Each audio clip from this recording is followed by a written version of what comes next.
The views and opinions expressed by tonight's guest and topic of discussion do not necessarily represent the official policy or position of Spaced Out Radio, Spaced Out Weekend, Spaced Out Radio Limited, its hosts, syndicated carriers, or anyone associated with this broadcast. Any rebroadcast, reproduction, or other use of this broadcast or podcast without the express written consent of Spaced Out Radio or Spaced Out Radio Limited is strictly prohibited. Listener discretion is advised.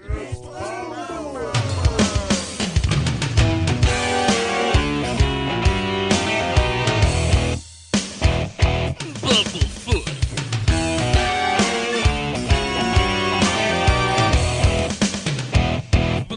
Bumblefoot.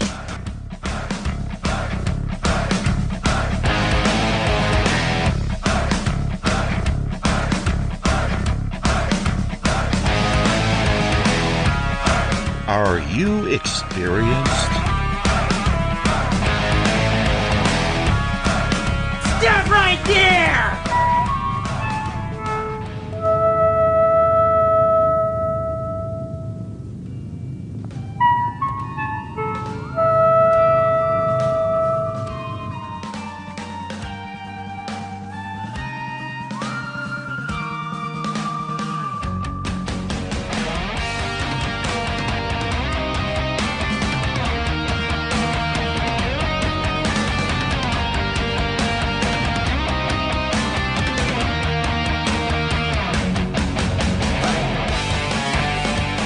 From high atop the mountains of British Columbia to you listening around the world, this is Spaced Out Radio with host Dave Scott. They let us play with all our toys. They let us think that we're big boys. They let us make a lot of noise, but we ain't rule the world. They let us think we're Superman. You can follow us on our website, spacedoutradio.com, on iTunes and TuneIn.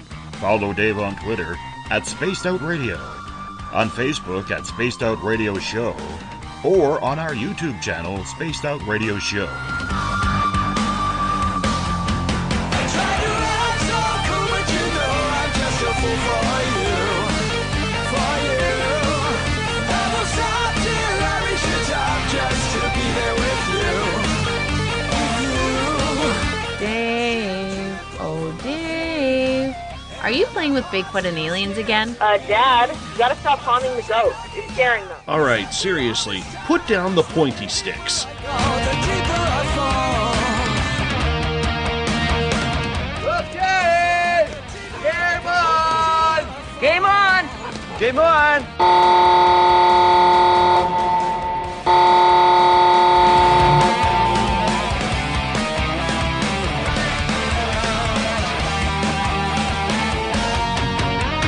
The password is... All right. Buckle up, space travelers. It's time to go for a ride on Spaced Out Radio. Mr. Bumblefoot, Dave is ready for liftoff. I try to act so cool, but you know I'm just a fool for you. Seriously, Dave? Really? Aren't you a little old for a tinfoil hat? Hello. Toby. Bye-bye. Love you. Bye-bye. Please take your seat above all. There will be a prepare for takeoff.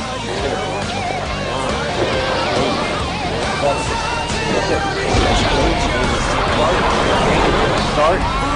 2, 1. Boost to ignition and liftoff. I'm such a lucky guy, 'cause after all this time, it's like the deeper I go, the deeper I fall. The deeper I go, the deeper I fall. Good evening and welcome to Spaced Out Radio. Tonight I am your host, Dave Scott, and it's good to have you along for the ride on this Tuesday, March 14th, Wednesday, March 15th, if you're on the East Coast or all the way in Australia. We are live right here in Uncle Jimbo's cabin, right here in the Great White North, as we are here 7 nights a week. Let's welcome in everyone listening in on WQEE 99 Rock the Key in Noonan, Georgia, at spacedoutradio.com. on Spreaker, on the United Public Radio Network, Renegade Talk Radio, Wolf Spirit Radio, the High Plains Talk Radio Network, and on Revolution Radio. Mr. Ron Bumblefoot THAL, formerly of Guns N' Roses, currently of Art of Anarchy, is the man behind our music. Bumblefoot rocks us in and out of every show as the official sound of SOR. Hey, if you're a social media junkie like I am, follow us on Twitter at Spaced Out Radio. Give our Facebook page a like, Spaced Out Radio Show. On Instagram, you can follow me at Dave Scott, SOR. Subscribe to our YouTube channel, Spaced Out Radio Show. Tune us in on TuneIn. Download our shows from iTunes. We're also on RadioGuide.fm, TalkStream Live, and on Stitcher. And, of course, our website is SpacedOutRadio.com. If you head over to Patreon.com, we have some really cool swag to give away there if you become one of our valuable patrons. So head on over to Patreon.com and check it out today. If you want to take part of this show, we don't take phone calls, but you can sign up for one of the chat rooms, either on Revolution Radio, on Spreaker, on the UPRN chat room, on Facebook at the SOR Space Travelers Club, or on our brand new chat room at spacedoutradio.com if you click on the Listen Live button. If you're on Twitter, just go to hashtag SpacedOutRadio. I will get to your questions and comments in there as well. If you head to our website for just $5 a month, you can become an SOR Space Traveler. We offer some pretty good swag for you around there, so check it out today. Our brand new news section is called The Encounter Online. It deals with everything paranormal, courtesy of our editors, Eric Markham and Everett Thiemer. You can check out my latest blog there as well. And if you've had an experience you can't explain, fill out an SOR Sightlines report. Researcher Mike Schmidt is ready to find out what's going on with you. We love being live on WQEE 99 Rock the Key, way down in Noonan, Georgia. Hello, all the way up here from Canada. We're live on Renegade Talk Radio out of Las Vegas, the United Public Radio Network on 107.7 FM in New Orleans, and over 160 countries around the world. And remember, if you're listening in on Revolution Radio, the Double R Machine is the largest nonprofit online station going. Head on over to freedomslips.com and donate today. The extraterrestrial phenomena is a popular topic on this show, thanks to people like Samantha Mowat. Samantha is what I like to call one of the best-kept secrets in the field of ufology. However, her popularity is on the rise because of her frank and candid attitude when it comes to alien contact, abduction, and the entire experience. If this is your first time hearing Samantha speak, well, you're in for a real treat. Samantha has literally been a contactee since birth. The experiences she has had, both pleasant and unpleasant. She's someone who's learned amazing information from those from the off-world, but with every positive experience, Samantha has also lived the nightmare that other contactees have had as well. She knows exactly what some of you are going through.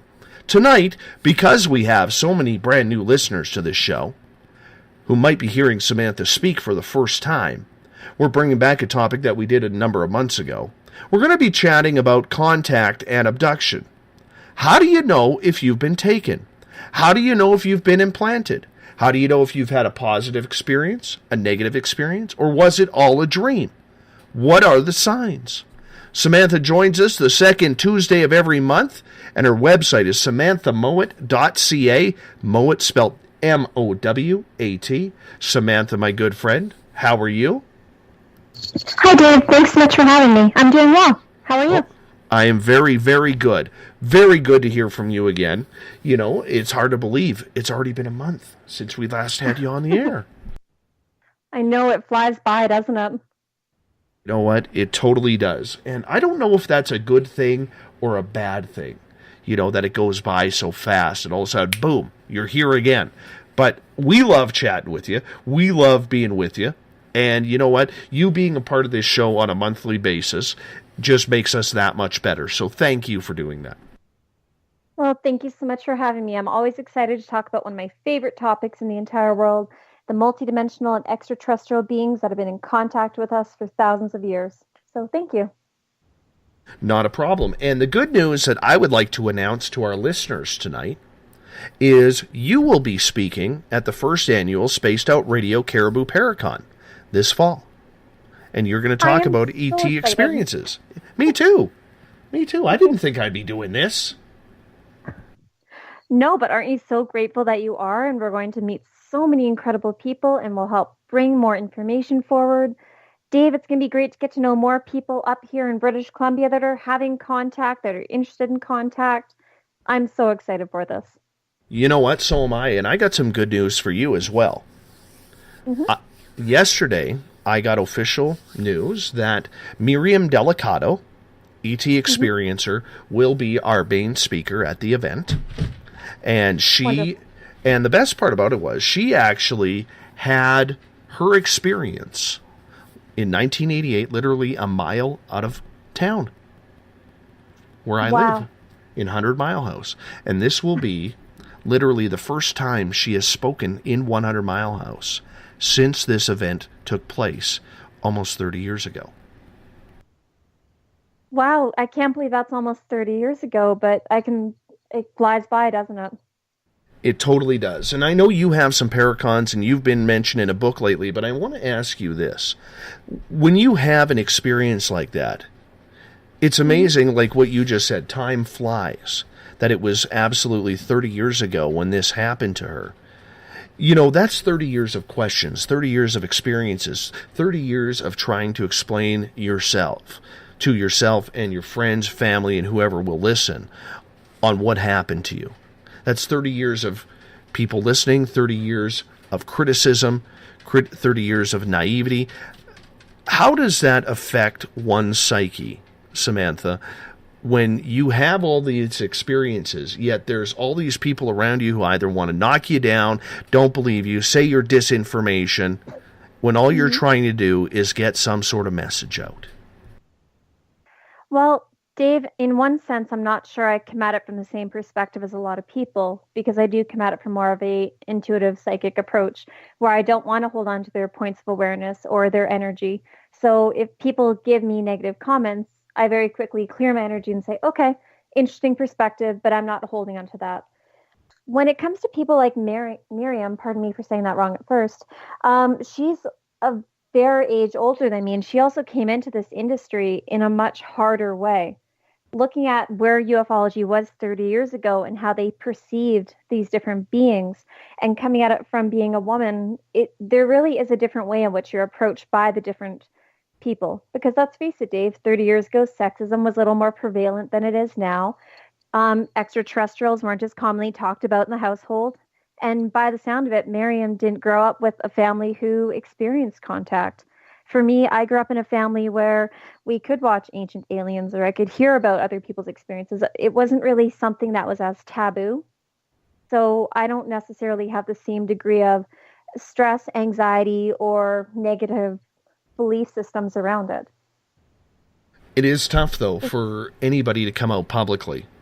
You have taken a huge jump over the last year at the behoovement of some people in your family, but at the request of your guides that it was time for you to start making a presence. When you decided to start becoming more open publicly, and you've always been an open person with the people around you, but you started with your YouTube channel, then it led into becoming a monthly guest on this show, and you've now been a guest on a number of radio shows around North America and the world. Have you noticed that you are being hit up by both a lot of praise and a lot of criticism at the same time? Well, of course, you got to remember, Dave, when it comes to people who are being critical towards this, we need to take two things into account before we necessarily get angry at them or we approach them with that same, let's say, frustration that they're feeling towards us. Are we triggering these people? The programming that they have, from the amount of media that they're exposed to, or from the contact that they may be having, is there something going on within their psyche that is being triggered by what I'm saying? In which case, of course, they're going to lash out. But with other people, let's say no one in their family has contact, no one that they are in within their group or their circle talks about extraterrestrials or multidimensionals or about the multiverse in general, then from their point of awareness and their understanding of this world, what I'm saying is not possible. From their point of understanding, what I go through could not be a reality. In their minds, I would have psychological issues.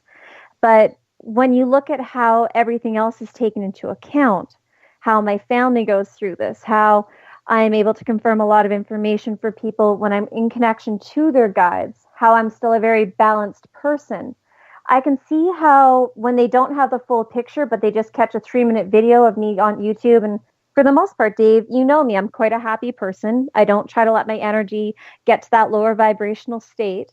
So if I'm talking about having a reptilian come into my home and being aggressive towards me, but I'm saying it in a way that is approached in a very friendly or happy manner, they'd be like, well, BS, you had that experience. If you did, you'd still be scared. You'd still be all upset. Well, no, not necessarily, but to each person, their own understanding, and that's okay. There is a lot of frustration that comes out of people when you're saying things that challenge their reality, that challenge the way that they perceive this world and how they believe it works. And sometimes when you challenge someone's beliefs like that, if they're not able to comprehend what it is you're saying, or even try to look at it objectively, then their first instinct will be to shut you down and get angry. So I don't allow myself to get angry at those people anymore. At first, I did get hurt by the comments I got on YouTube, and I did delete a few of them. But then I thought about it this way. Maybe these people leaving these comments, some of them bring up a very good point of, could you further explain this? I'm not quite understanding how you came to this conclusion about this type of being. Or I don't quite understand why this happened. And it's given me further reasoning to explain my experiences on a deeper level and to explain not only the energetic aspect, but the other components, the more normalized parts of these experiences. So I'm grateful.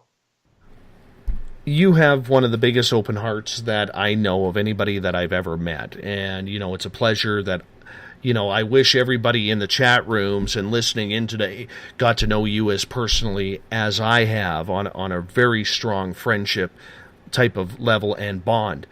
And the one thing that I have been saying for about a year here on this show, and I'm not sure if you like it or not when I say it, but I say it all the time, is that I think you're one of the best kept secrets in the field of ufology. That is slowly starting to end. I think very soon I'm not going to be able to say that anymore, but I'm going to take credit for bringing you out. I will. That's just the ego in me. But on the flip side, are you starting to enjoy the popularity that you were having? More YouTube followers, more people commenting. I mean, you're not on a lot of social media like we are. You protect yourself out of that realm, but you're still a very open person. Your email is on your website, samanthamowat.ca. You got a lot of people listening to you, a lot of people who want to ask you questions or are seeking you out for help. Are you enjoying it?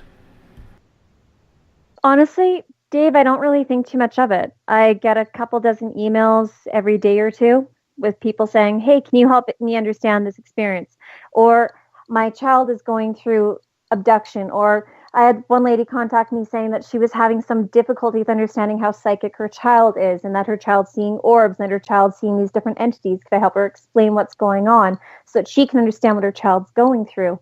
I love that I have people coming to ask me these questions, that they feel comfortable coming to me, not from a point of ego, but rather it says to me that I'm doing exactly what I wanted, in the sense that about 2 years ago, I ran across a quote that said, be the person that you needed when you were younger.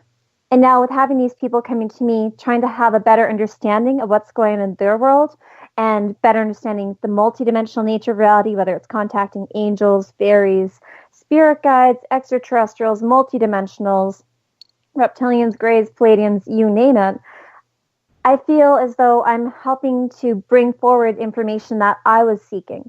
And by helping these people, they'll help other people, which means that other people won't be in that same place of, oh God, I don't know what's going on and I can't find these answers.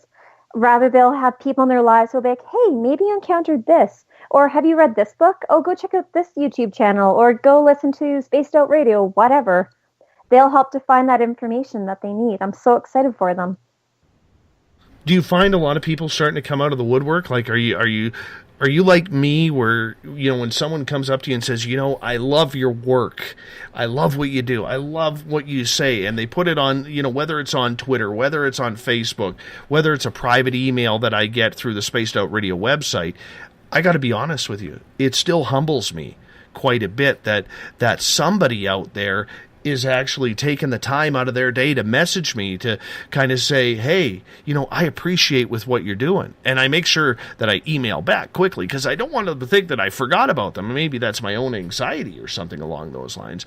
But are you starting to notice that as well, that all of a sudden you're starting to get a lot of, lack of a better term, fan mail or people just wanting to give you a pat on the back?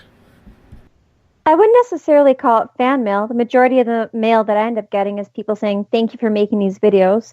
And always asking questions like, do you know anyone in this section of the world, like in Africa, who, are connected, who are understanding this point of reality? Because I was talking to a gentleman over there who's having a lot of experiences, but he doesn't really know anyone over there who's having them. So when I have people coming to me saying, look, I feel lost in this industry, I feel lost because I don't feel like there's anyone I could talk to, I like to try to connect them with other people who are going through these similar experiences. That way they can help make more friends. I don't necessarily consider it fan stuff because I don't think in that way, Dave. My mind doesn't operate like that. I don't know. I don't really have that comprehension. I look at, oh, yeah, I can help them learn something.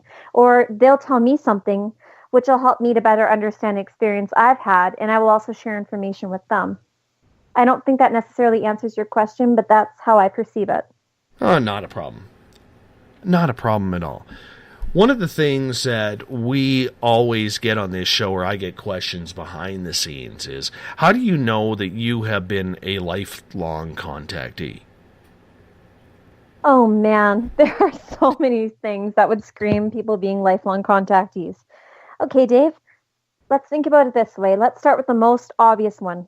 The majority of people who have contact will have contact at night rather than during the daytime. Think about your own contact experiences. The majority have occurred in the evening, have they not? Well, besides the early hours? Yeah, besides the one with you, the first day I met you, that was quite an introduction. Okay, but think about your other contact experiences. Most have occurred in the evening to the early hours in the morning. And there's a couple different ways that you can help to have a better understanding of whether you're a contactee. If you're someone who naturally is drawn towards the paranormal, if you're drawn towards understanding UFOs, you have this longing in your heart as though you don't belong here on Earth, and you feel as though, I feel like I'm from out there because everything down here doesn't make sense to me. That could be an indication that not only are you a starseed, but you're probably someone who's having interplanetary connections or contact with off-worlders. Dave, this may sound like a funny one, but if you sleepwalk, and the reason being is if you're like me, you'll go through about probably, 4 or 5 times a year, you'll wake up and you'll find yourself in your hallway or standing at your front door, or outside in your yard, or you'll be standing in your living room going, why am I here? I was asleep. Why am I in this room? And it won't necessarily make sense to you at first, but if you take a moment and feel the energy that's going on around you, you may notice that energy is either fading away to indicate a craft leaving, or energy is coming in and starting to increase and shifting the way your home feels, as in a craft is approaching or beings are approaching, or even a vortex opening, depending upon the type of being that's contacting you. You could have a reaction towards, let's say, extraterrestrials when you see them in the media. Let's say, Dave, that you and I sit down tonight and we're going to watch the movie The Extraterrestrial, the Steven Spielberg one. And let's say you start having anxiety. Then you may be a contactee. Or let's say you have a feeling of extreme compassion towards that being with all the struggle that he goes through. Then you're probably a contactee who has a lot of benevolent contact, whether you're conscious of it or not. There are a lot of things to look for when it comes to discovering whether you are someone who's having contact. You could have these really odd, what you believe to be dreams at first, where you dream of seeing UFOs in the sky, or you dream of seeing an alien looking in your window, or standing at your bedside table, or seeing yourself on craft. And for a long time, you may actually dismiss these to be dreams. But for those who are more aware of contact, they're aware that what you perceive to be a dream is actually your soul leaving your body astrally and being taken by these beings up onto craft, or these beings visiting you during the night and then swiping your memory clean. So that's another indication. Oh God, there are so many of them. Have you ever woken up and had like drops of blood on your pillowcase? Yes. You know what? It happened more when I lived near you back in the days of Mission, British Columbia, than it does now. It hasn't happened in a long, long time, but it did happen a few times to me, well, after I met you, of course. But that's okay. The reason I bring up the blood on the pillowcase one is I found that last year I had a few different really weird experiences. I am someone who gets random bloody noses at the oddest of times, and it's never a lot of blood, but it's normally like 5 or 6 drops, and it's not because something hits my face or because it's an allergy thing or a physical issue, because I've gone to the doctor and they have no reason behind it. But I find that if you're someone who goes through periods of missing time and you don't remember why you're in the garage, you notice that it's been 10 minutes, then you notice that you have a couple drops of blood coming out of your nose, it could be an indication that you're just in the presence of a being of a different vibration. Or if you wake up in the morning and you notice that you've got a couple drops of blood, but it's on your pillowcase and you look, it's like, okay, well, there's nothing in my mouth to indicate an issue with my gums or my teeth, and I don't see a lot of dried blood in my nose. What's going on here? Then that could be a sign of you having contact as well, especially if they're messing around putting implants in you up in your nasal cavity, or if they're taking samples in that area. I know that may sound a little bit weird.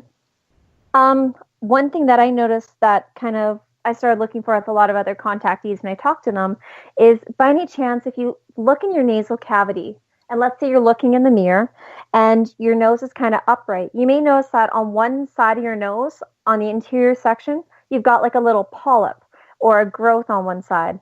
And that could be where an implant is within you as well. Which, what I've found is that when I have contact, depending upon what group I'm having contact with, sometimes afterwards I'll have a drop or two of blood coming out of that nostril on that one side. It's always the exact same side. Now, if you monitor that polyp or section and go to a doctor and get them to check it out, they'll say, oh no, it's perfectly normal. And they'll say it should go away after a while. It's probably allergies. Well, I've had one on one side of my nose for about at least 10 years that I'm aware of. So I started asking other contactees, hey, do you have this by any chance? And lo and behold, almost all of the ones I've asked, except for the ones who only have contact with really benevolent guys, they all seem to have it. So that is another one that you could take into account as well. Or let's say you're driving down the highway, Dave, and you're driving up to my house, which is a few-hour drive north. You may end up having something like seeing a UFO or an orb going across the sky. You may notice that there's a really bright star that actually keeps following you and moving across the sky. That happens a lot to people who experience contact.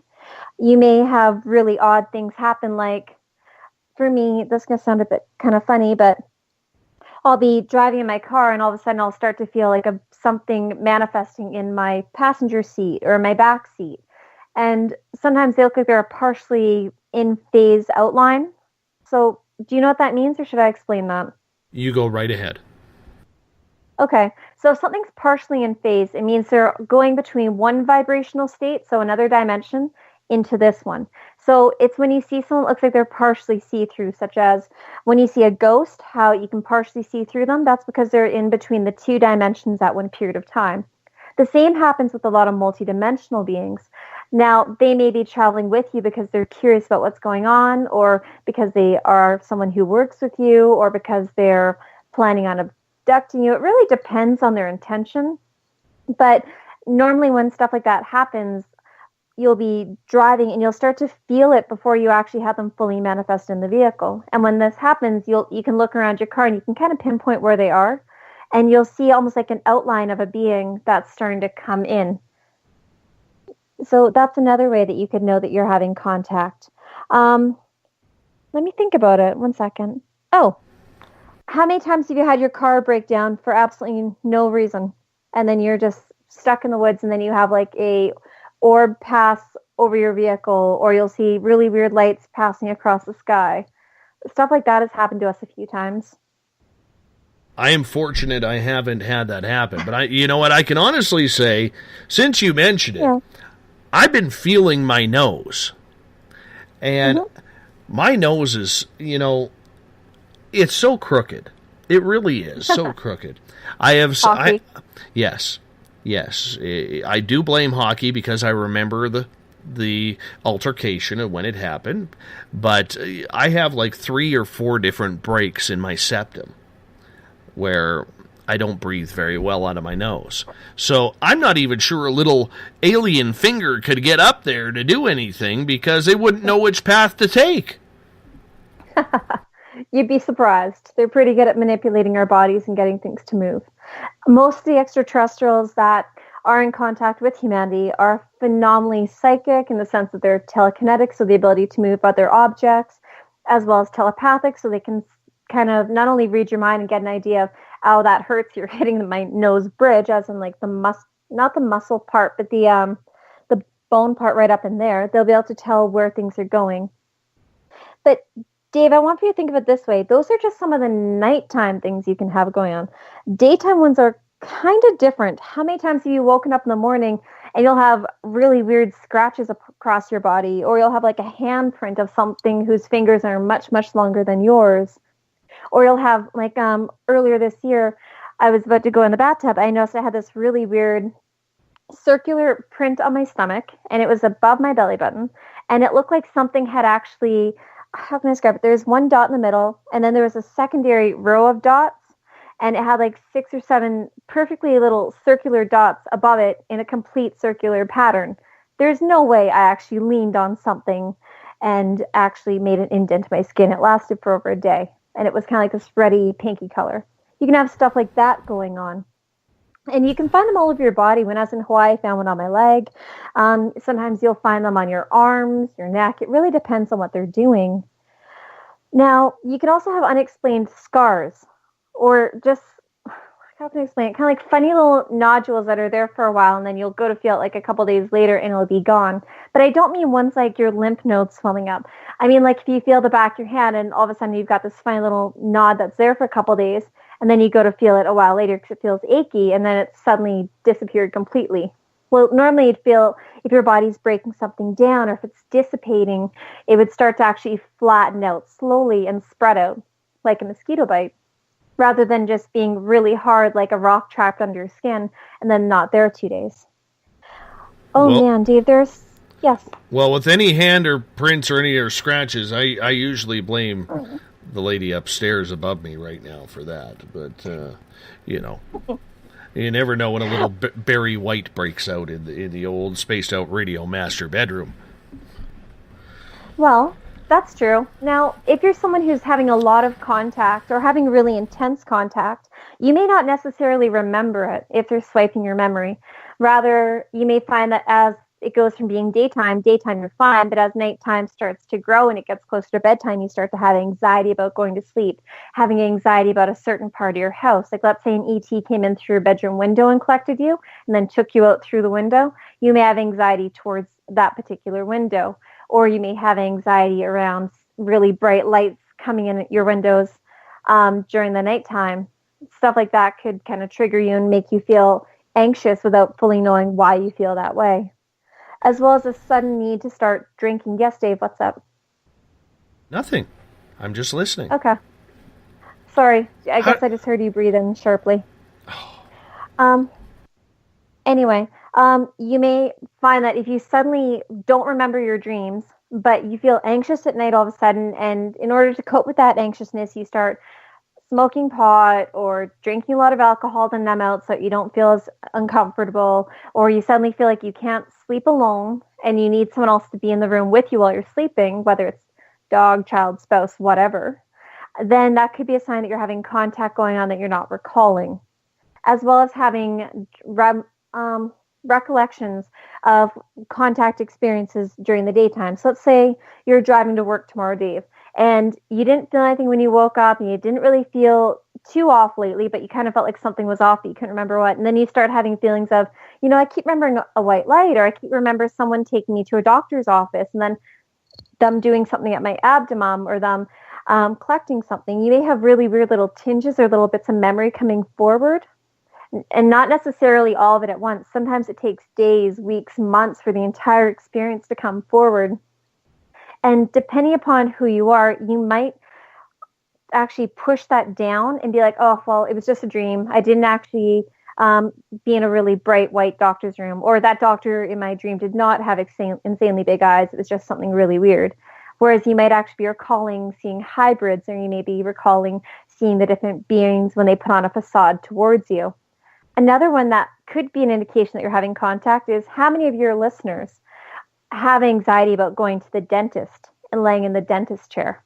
Because quite often on craft, they'll have very similar style chairs that are kind of formed towards their body. And when they're doing different medical procedures on us, they can sit us in these chairs. And part of our subconscious mind may recall being in that position and having that bright light at us and having someone or several someones operating or doing different procedures on us, in which case when you go to the dentist, you could have that anxiety coming forward.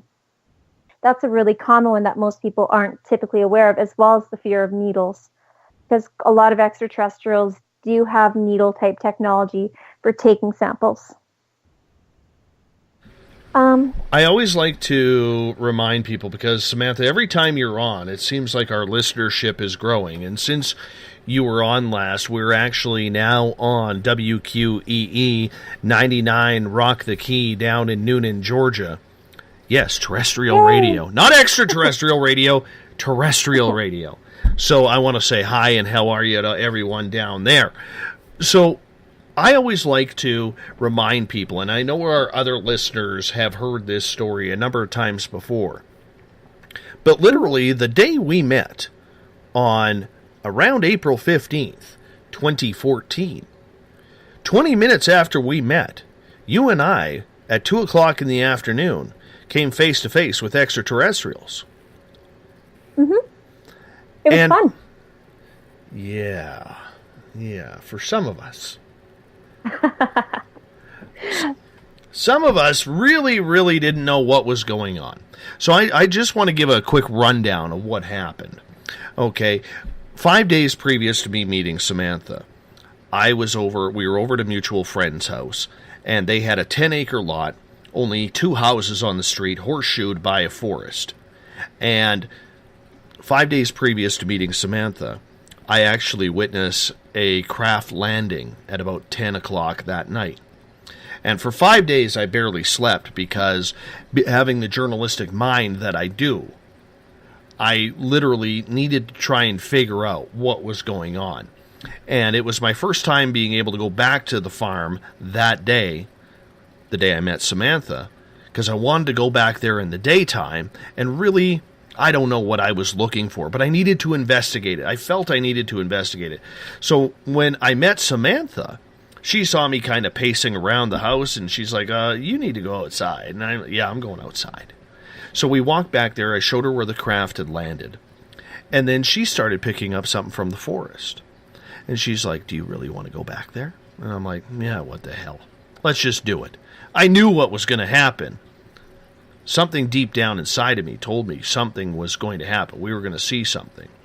So let alone a few minutes later, we get to an opening in the forest, and she stops me, and she goes, I want you to look that way. And she points north. And she goes, I don't want you to be afraid, but I want you to look that way and tell me what you see. And so I took a deep breath, I turned, and I look, and I said, Samantha, what the F is that? What the F is that? What the F is that? Because literally 200 feet in front of us, I was looking at a 10 to 12 foot extraterrestrial standing there. You really don't know how to react when you go through that type of situation. And I can honestly say, hindsight being 20/20, Samantha, there's nobody that I would ever want to have that experience with besides you.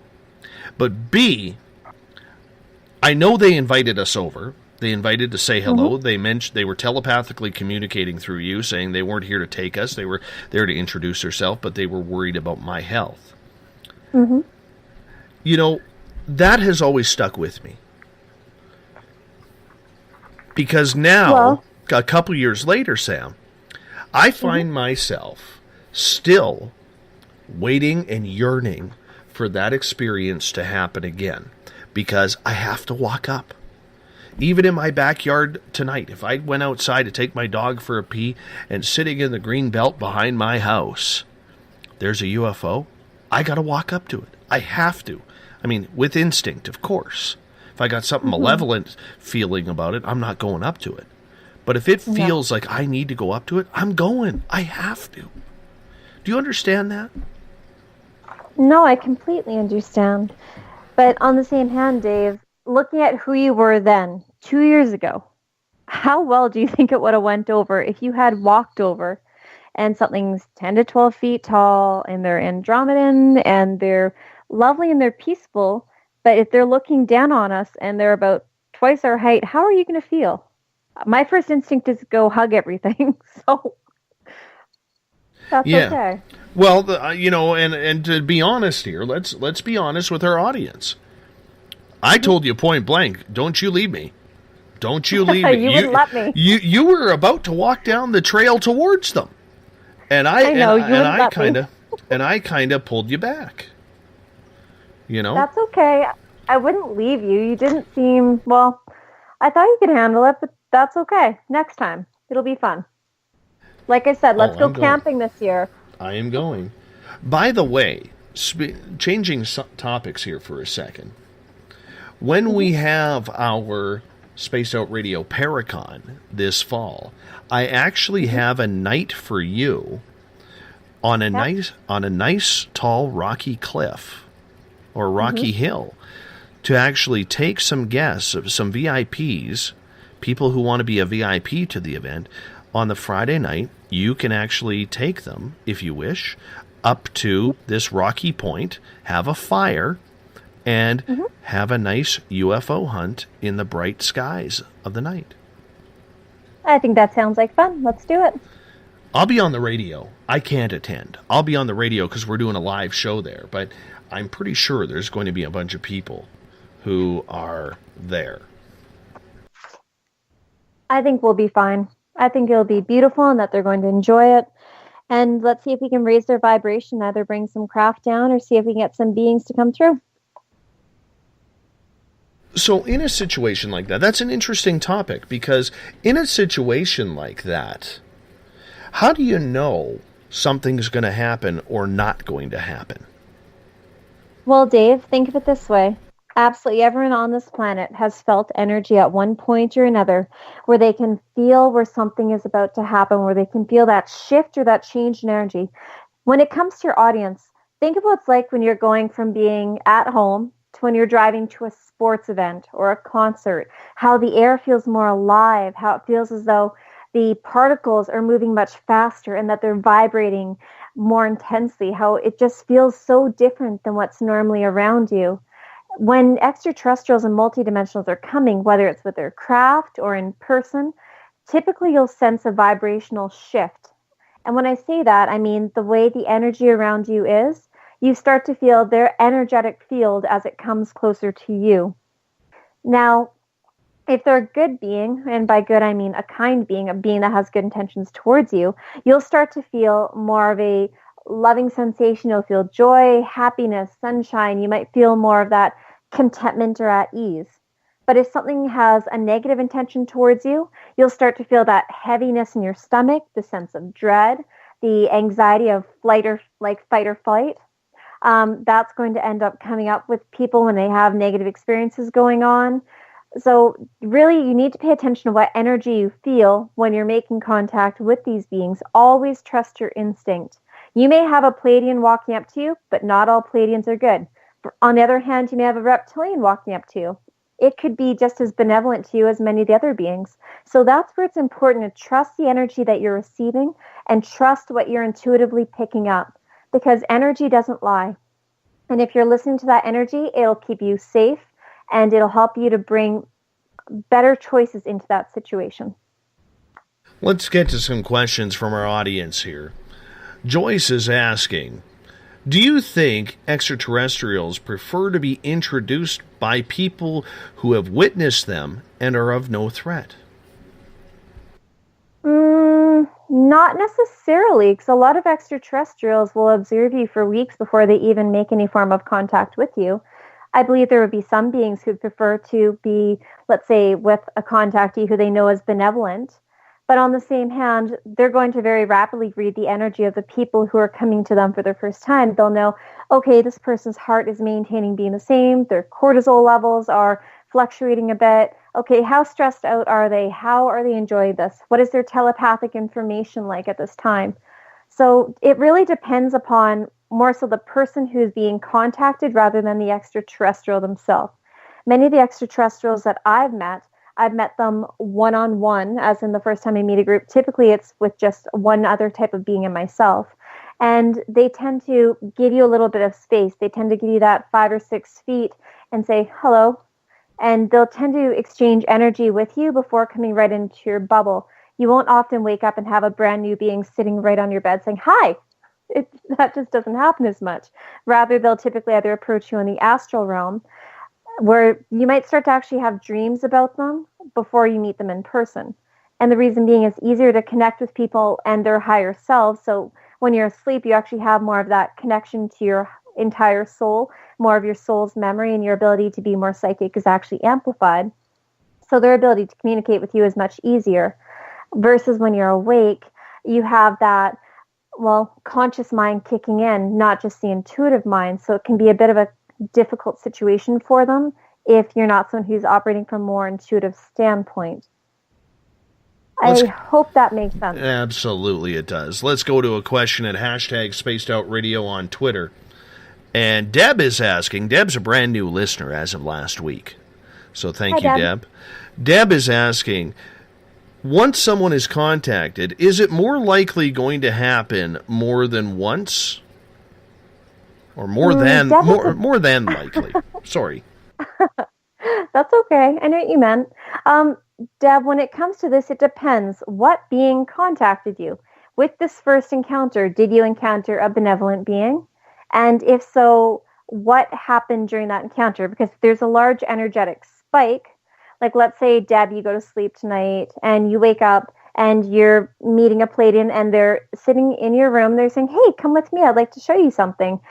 Then you would actually have a large increase in your own energetic field, which would be picked up on by a lot of other extraterrestrials because it will activate your energy body.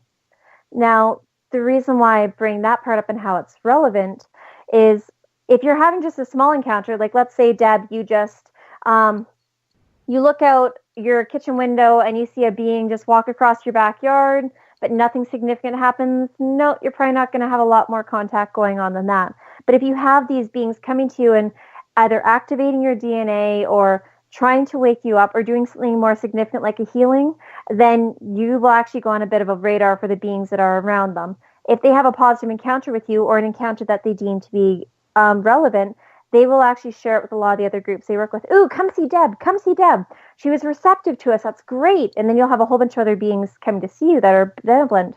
But on the flip side, when you start to be on the radar of a lot of these positive beings, you do actually start to have negative ones taking notice of you as well. And the reason being is your energy level fluctuates. It goes from being, let's say, a 5 to being all of a sudden a 7. They're like, okay, what happened here?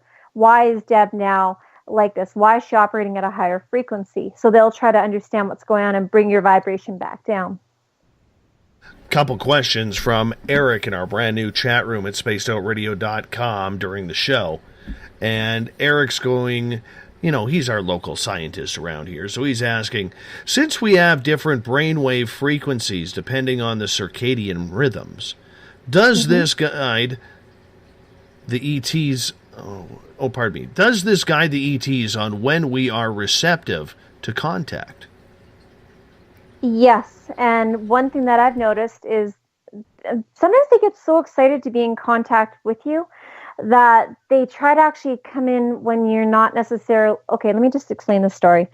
I was visiting a family member 2 years ago. And while I was visiting that family member, I had a friend who was just leaving with their child.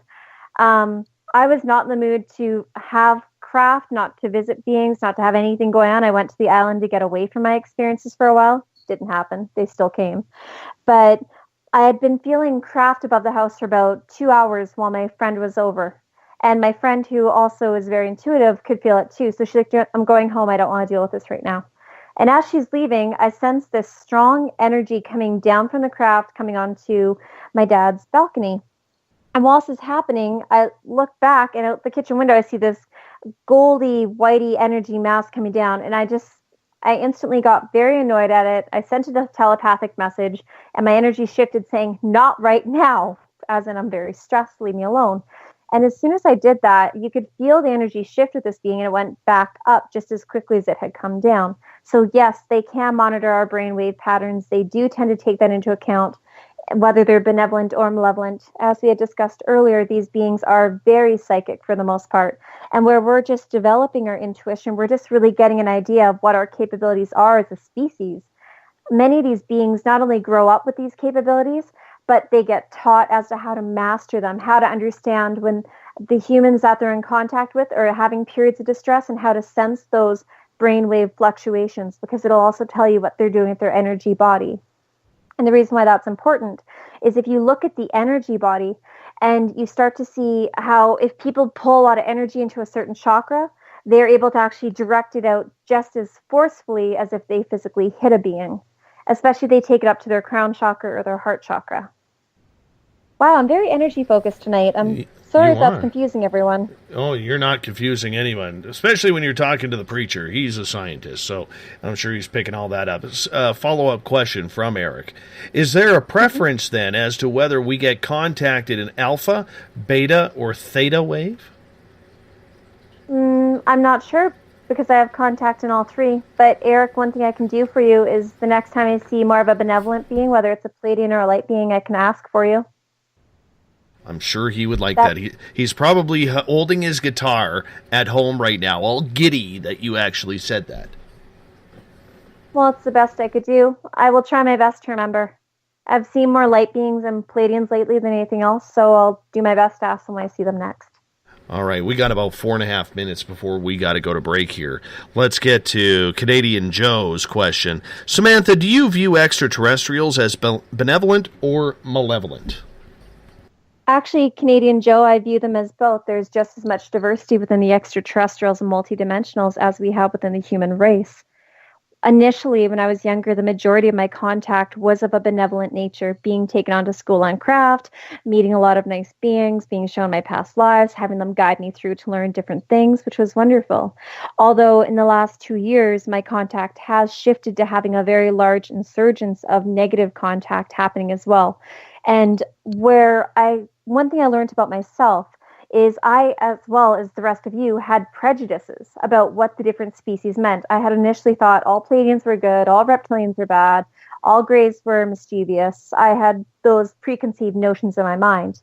And then as my contacts started to shift and I started to have more experiences within each of the races, I began to see that there are some Pleiadians who have betrayed their own kind. There are some reptilians who aren't necessarily having bad intentions towards us. Some of the Greys are very loving and heartfelt.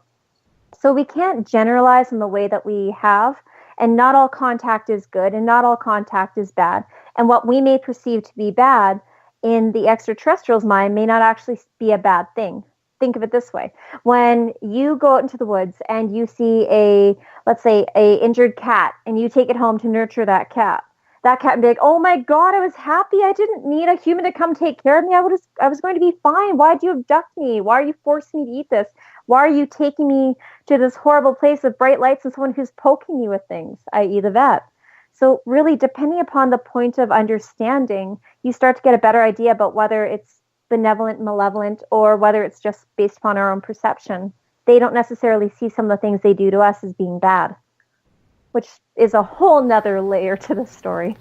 We got about 2.5 minutes left, and I want to get to Darren's question here. Darren is asking about the experience you and I had together. He's saying, Samantha, did you see the alien first? Did you know they were coming? Did you ask them to come? Okay, lots of questions. No, I didn't ask them to come. Yes, I felt them well before I saw Dave. Well before I met Dave. I felt them around the time I was driving. Remember that back road that connected off to that little road they lived on? Yes. Yeah, I was on that one at the far end by the stop sign, which is like a 3-minute or 5-minute drive away, and I started to feel them. And I was looking in the sky while I was driving going, where are you? I can feel you. Are you visiting me tonight? Why am I feeling you now? What was the first part of Darren's question? Did you see the alien first? Yes, I did. And I saw two of them, not one of them. One was slightly behind the other one. And it's okay. It doesn't matter who sees it first or who sees what. It's also more so just a matter of we both got to see it, which is fantastic. And I'm so glad you had that experience, Dave. Well, I'm glad too, but I need it to happen again. I've been putting the energy out there, and even Carl the alien, who was at my window during the radio show, he still stands me up too. You know, I'm Carl's no longer invited here. I'm pissed off with Carl the Grey. I named him Carl. Maybe I shouldn't have named him. It makes things personal, but that's what I did. I'm not going to lie. Maybe I shouldn't have. But personal's good. You know, there are a ton of more questions, a plethora of questions coming in from our audience. You know how it works with Samantha. You got to be in one of the chat rooms in order to chat with us during the show. Samantha is here the second Tuesday of every single month. Her next appearance on Spaced Out Radio will be in April on the 11th, which is going to be a lot of fun as per usual. And if you ever want to reach Samantha, all you have to do is go to SamanthaMowat.ca, not .com, .ca, and you can have a chat with Samantha there as well. You're listening to Spaced Out Radio. I am your host, Dave Scott. We'll see you in hour number 2 coming up next.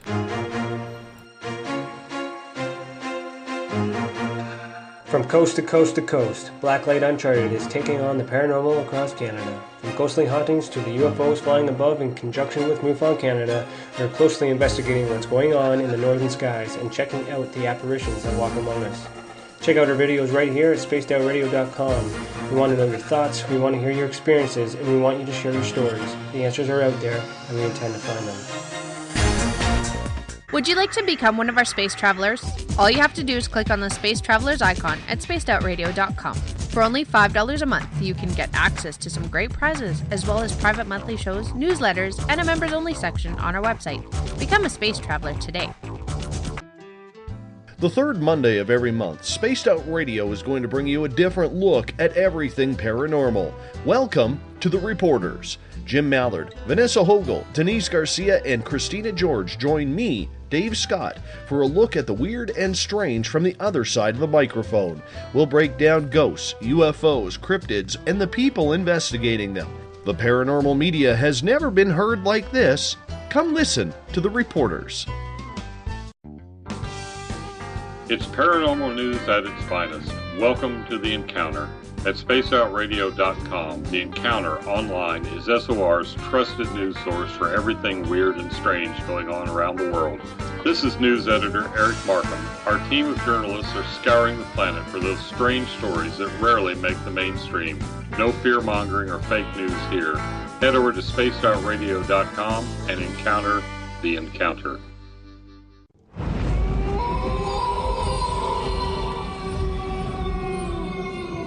Hey, this is Canadian paranormal investigator Mike Moore. The third Wednesday of every month, I'll be teaming up with Dave Scott to bring you Ghosts of the Great White North. Each month, we will bring on guests from across Canada to discuss their ghostly encounters. Canada is a paranormal hotbed with stories you've never heard, so we're going to bring them to you. So get comfy on your Chesterfield, grab a donut, and join us, eh?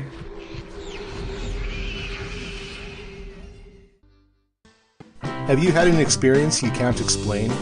Had a run-in with ghosts, maybe Bigfoot, or seen lights in the sky? Hi, I'm Mike Schmidt from the SOR Sightlines. I'm here to investigate your sighting. Head to spacedoutradio.com and fill out a report on the Sightlines. All your information is 100% confidential, and I will help you figure out what you've been seeing. File your report and let's find out the answers together. Visit purpleplates.com today. For over 40 years, the Purple Energy Plates have been delivering amazing results for their many customers. Inspired by the great genius Nikola Tesla, the harmony, healing, and energetic effects of the plates have proven over and over to be beneficial and often miraculous to thousands of customers. With their money-back guarantee and the many benefits, how can you afford not to get one? Check their site for daily specials and choose from their many energy products. You won't be sorry. Visit them today at purpleplates.com for mind, body, and spirit, and Expect a miracle. Are you interested in advertising on Spaced Out Radio? Head to our website at spacedoutradio.com and click on our advertising tab. There, you will find an assortment of ways you can get your product out there with us, from radio commercials to banners and social media. Have a product you like our hosts to endorse? We can do that too. Visit spacedoutradio.com for more details. Have you got your Cosmic Passport? If you need one, tune in to Cosmic Passport on Spaced Out Weekend. This is Elizabeth Anglin, ET experiencer, spirit medium, and host of Cosmic Passport. Each weekend I'll be bringing you interviews and support from other paranormal experiencers, and the best in intuitive spiritual guidance from across the globe. It's all happening starting at 9 p.m. Pacific Time, midnight Eastern, on spacedoutradio.com. From British Columbia to Northern California, Pacific North Weird has Cascadia covered. Check out our feature videos at spacedoutradio.com, where I, Vincent Zunza, and my super sleuth partner Alexandra Sullivan track down the weird and strange stories from around the Pacific Northwest. From Bigfoot to Mel's Hole and everything in between. This is what makes life exciting. So why report the normal when we can report the Pacific North Weird right here at spacedoutradio.com. Oh, there's only one way to rock. Loud and proud. In high definition. Radio 702 rocks. Las Vegas. Every Saturday and Sunday night, as Dave Scott wanders aimlessly in the wilderness, you can come hang out with me, James Tyson, in Spaced Out Weekend. Starting at 9 p.m. Pacific, midnight Eastern, I'll take you along as we talk with some of the best experts in their fields. SpacedOutRadio.com is the place to find us. So sit down, relax, put your feet up. Enjoy the topics like the paranormal, supernatural, intuitiveness, and so much more. Hope to see you there. Don't have time to listen to Spaced Out Radio Live? Wherever you are, the car, the office, the shower, or even if you're traveling, we're right here for you. Each Spaced Out Radio show can be found on iTunes, TuneIn, and on our YouTube channel, Spaced Out Radio Show. It's the perfect way for you to catch up on our shows. For more information, just head over to our website, spacedoutradio.com, and tune in to us today. The views and opinions expressed by tonight's guest and topic of discussion do not necessarily represent the official policy or position.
All right.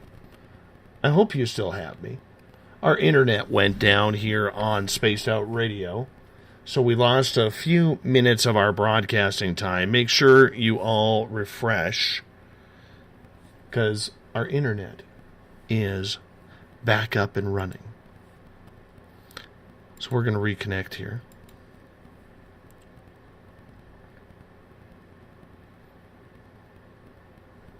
Bear with me as we reconnect. I do apologize for the technical error on Spaced Out Radio. This stuff usually doesn't happen.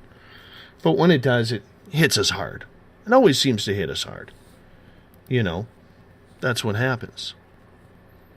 So we try and reconnect everything here on Spaced Out Radio. So we're trying to get everything back going here.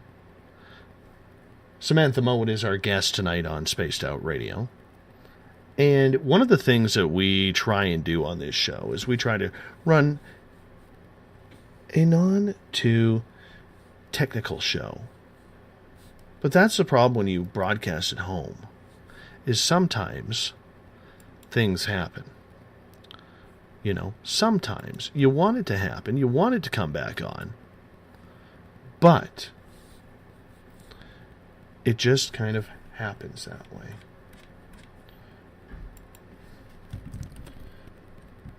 And we're almost there. We just got to get Skype kind of going. So what happened there was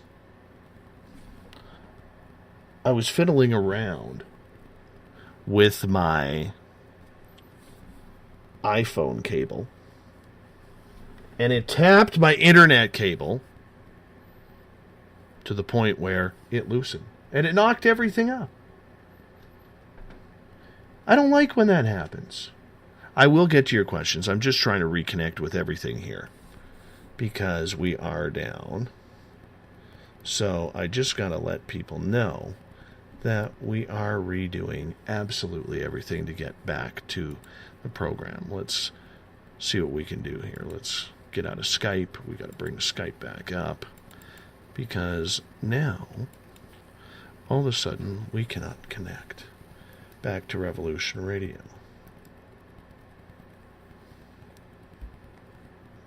Although I don't know if anybody's really paying attention in there. I really don't. We'll have to see. No, Trip, I'm not pushing buttons again. Just trying to reconnect with Samantha. Well, first off, Studio B at Revolution Radio.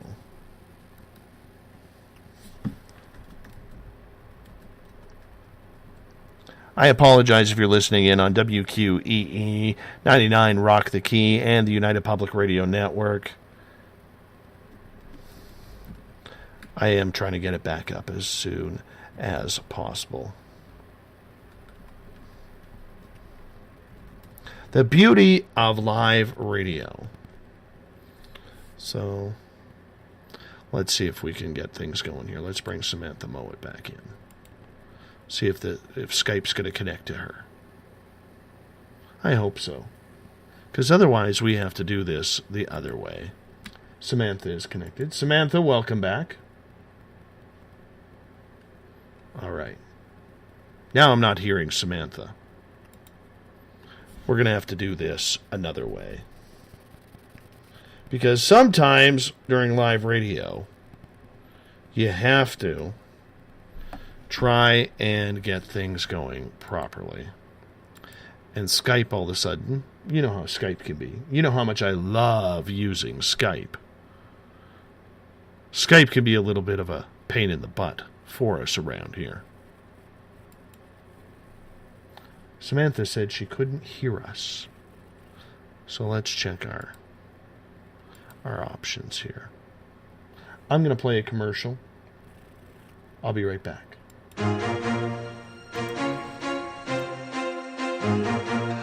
From coast to coast to coast, Blacklight Uncharted is taking on the paranormal across Canada. From ghostly hauntings to the UFOs flying above in conjunction with MUFON Canada, we're closely investigating what's going on in the northern skies and checking out the apparitions that walk among us.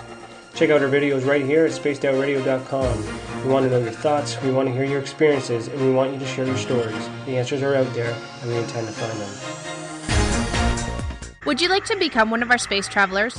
All you have to do is click on the Space Travelers icon at spacedoutradio.com. For only $5 a month, you can get access to some great prizes, as well as private monthly shows, newsletters, and a members-only section on our website. Become a space traveler today. The third Monday of every month, Spaced Out Radio is going to bring you a different look at everything paranormal. Welcome to The Reporters. Jim Mallard, Vanessa Hogel, Denise Garcia, and Christina George join me, Dave Scott, for a look at the weird and strange from the other side of the microphone. We'll break down ghosts, UFOs, cryptids, and the people investigating them. The paranormal media has never been heard like this. Come listen to The Reporters. It's paranormal news at its finest. Welcome to The Encounter at spaceoutradio.com. The Encounter online is SOR's trusted news source for everything weird and strange going on around the world. This is news editor Eric Markham. Our team of journalists are scouring the planet for those strange stories that rarely make the mainstream. No fear-mongering or fake news here. Head over to spaceoutradio.com and encounter the Encounter. Samantha Mowat is back with us on Spaced Out Radio. I do want to get to what I was saying at the top of the hour. Before the internet decided to kick back in, I do want to welcome in everyone listening in on WQEE 99 Rock the Key down in Noonan, Georgia. We're also live in Las Vegas on Renegade Talk Radio, on the United Public Radio Network, live on 107.7 FM in New Orleans and over 160 countries around the world. And if you're listening in on Revolution Radio, it's a donation station financed by you, the valued listener. Head on over to freedomslips.com and donate today. Tomorrow night on the show, as I was saying, we start a brand new feature called Ghosts of the Great White North. Going to be joined by Canadian paranormal researcher Mike Morin, and we are going to have some special guests on. That starts at 9 p.m. Pacific, midnight Eastern Time at spacedoutradio.com. Go to our website, spacedoutradio.com, if you want to check out a plethora of features that we have for you. And don't forget to sign up at patreon.com. You can become a Spaced Out Radio patron, and we can go from there. It's going to be a lot of fun, so make sure you check it out. All right, Samantha Mowat is back. She is our resident ET expert. And before we bring her back in, we do have to mention Bill Cardwell has set the password for tonight in the SOR Space Travelers Club, and that is spectroheliokinematograph. Spectroheliokinematograph is your password. It sounds scary. It sounds like one of those brutal health tests, but we are good. We are back, and we have the password for tonight. Samantha, how are you? I'm definitely entertained, Dave. I'm so glad this worked out. Oh, you know what? And you know what? I'd like to call it the gnomes or some alien intervention or something like that, but I'm going to be honest with you. It was absolute sheer stupidity. It was. So, I have this plug-in. All right? I have this plug-in, literally a foot and a half, an arm's length away. And I went to plug in my iPhone charger, like I do normally on every night. And I guess what happened was, as I plugged it in and I moved my hand, it bumped the cord that connects my router, and it shut my internet down. That's frustrating. Yes, I was not impressed. I was not impressed whatsoever. I feel kind of stupid right now because I am just not happy about when technical issues happen. It's just not a friendly thing. So no, it wasn't the gnomes, it wasn't the government, it wasn't anything that you would, or other hosts would use excuses for what it could be. No, that was dear old Davey just making a stupid faux pas. So I apologize to all of our listeners there. Once we get big enough and we actually move into a true radio studio, which is what I'm projecting to the universe, these little problems will dissipate quickly. Quickly, I tell you, quickly. You ready for more questions? Which is exciting. I think so. I will be in about a minute. I do need to make mention, especially because you have so many audience members that are from the States, that coming up in about 9 or so days in California is California UFO Con, which is something I'm going to be speaking at. There's a whole bunch of people going to be there, such as Jason Quitt. We've got George Norrie. There's a phenomenal amount of speakers who are very knowledgeable in different areas, everywhere from technology to time travel. We're talking about contact, all sorts of amazing things that are very focused on what it is you talk about here on Spaced Out Radio, Dave. And I would like to make a moment just to say, why don't you all come on out? come to California, come to San Francisco, enjoy the beautiful weather, come hear some great speakers, come enjoy it. It's going to be amazing. I'm excited for it. I'm excited too. I think you're going to be absolutely phenomenal down there. Do me a favor. Mm-hmm. I want, George Norrie has one badass mustache. Give it a little tug. give it a little tug for Dave. Give it a little tug for Dave. That's all I want. Dave, if he lets me touch it, I'll make sure someone takes a picture of me touching it for you. Don't worry. All right. I gotta laugh here because Jeff, our resident meme master, he actually has created a meme of a picture of me. He goes, "I don't always fiddle with the plugs. Who the hell am I kidding?" Thanks, Jeff. I appreciate that. Thank you so much. But that's a good joke. I like that. That is. But you know what? At least I am man enough to admit it that I made a boo-boo. I made a boo-boo. Mm-hmm. I'm going to be kicking myself in the butt after this. I really am. I am my own worst critic, but that's okay. I hope you all forgive me. But that is the beauty of real live radio sometimes, because we're not a podcast, people.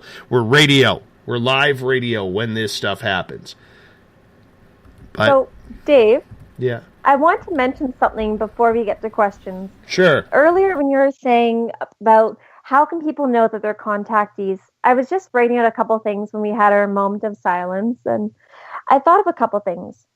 One thing that I've noticed is electronic devices tend to act really weird when I have ETs coming around, or even within me a couple days later, where, let's say, the DVD player all of a sudden decides it's going to open up, or all the clocks in the house are reset except for like 2, which if they were all reset and blinking that 00 or whatever numbers, then I wouldn't think twice about it. But when you only have 3 or 4 and they're on different circuits or in different like electrical parts of the panel, then you start to notice these weird electronic things going on.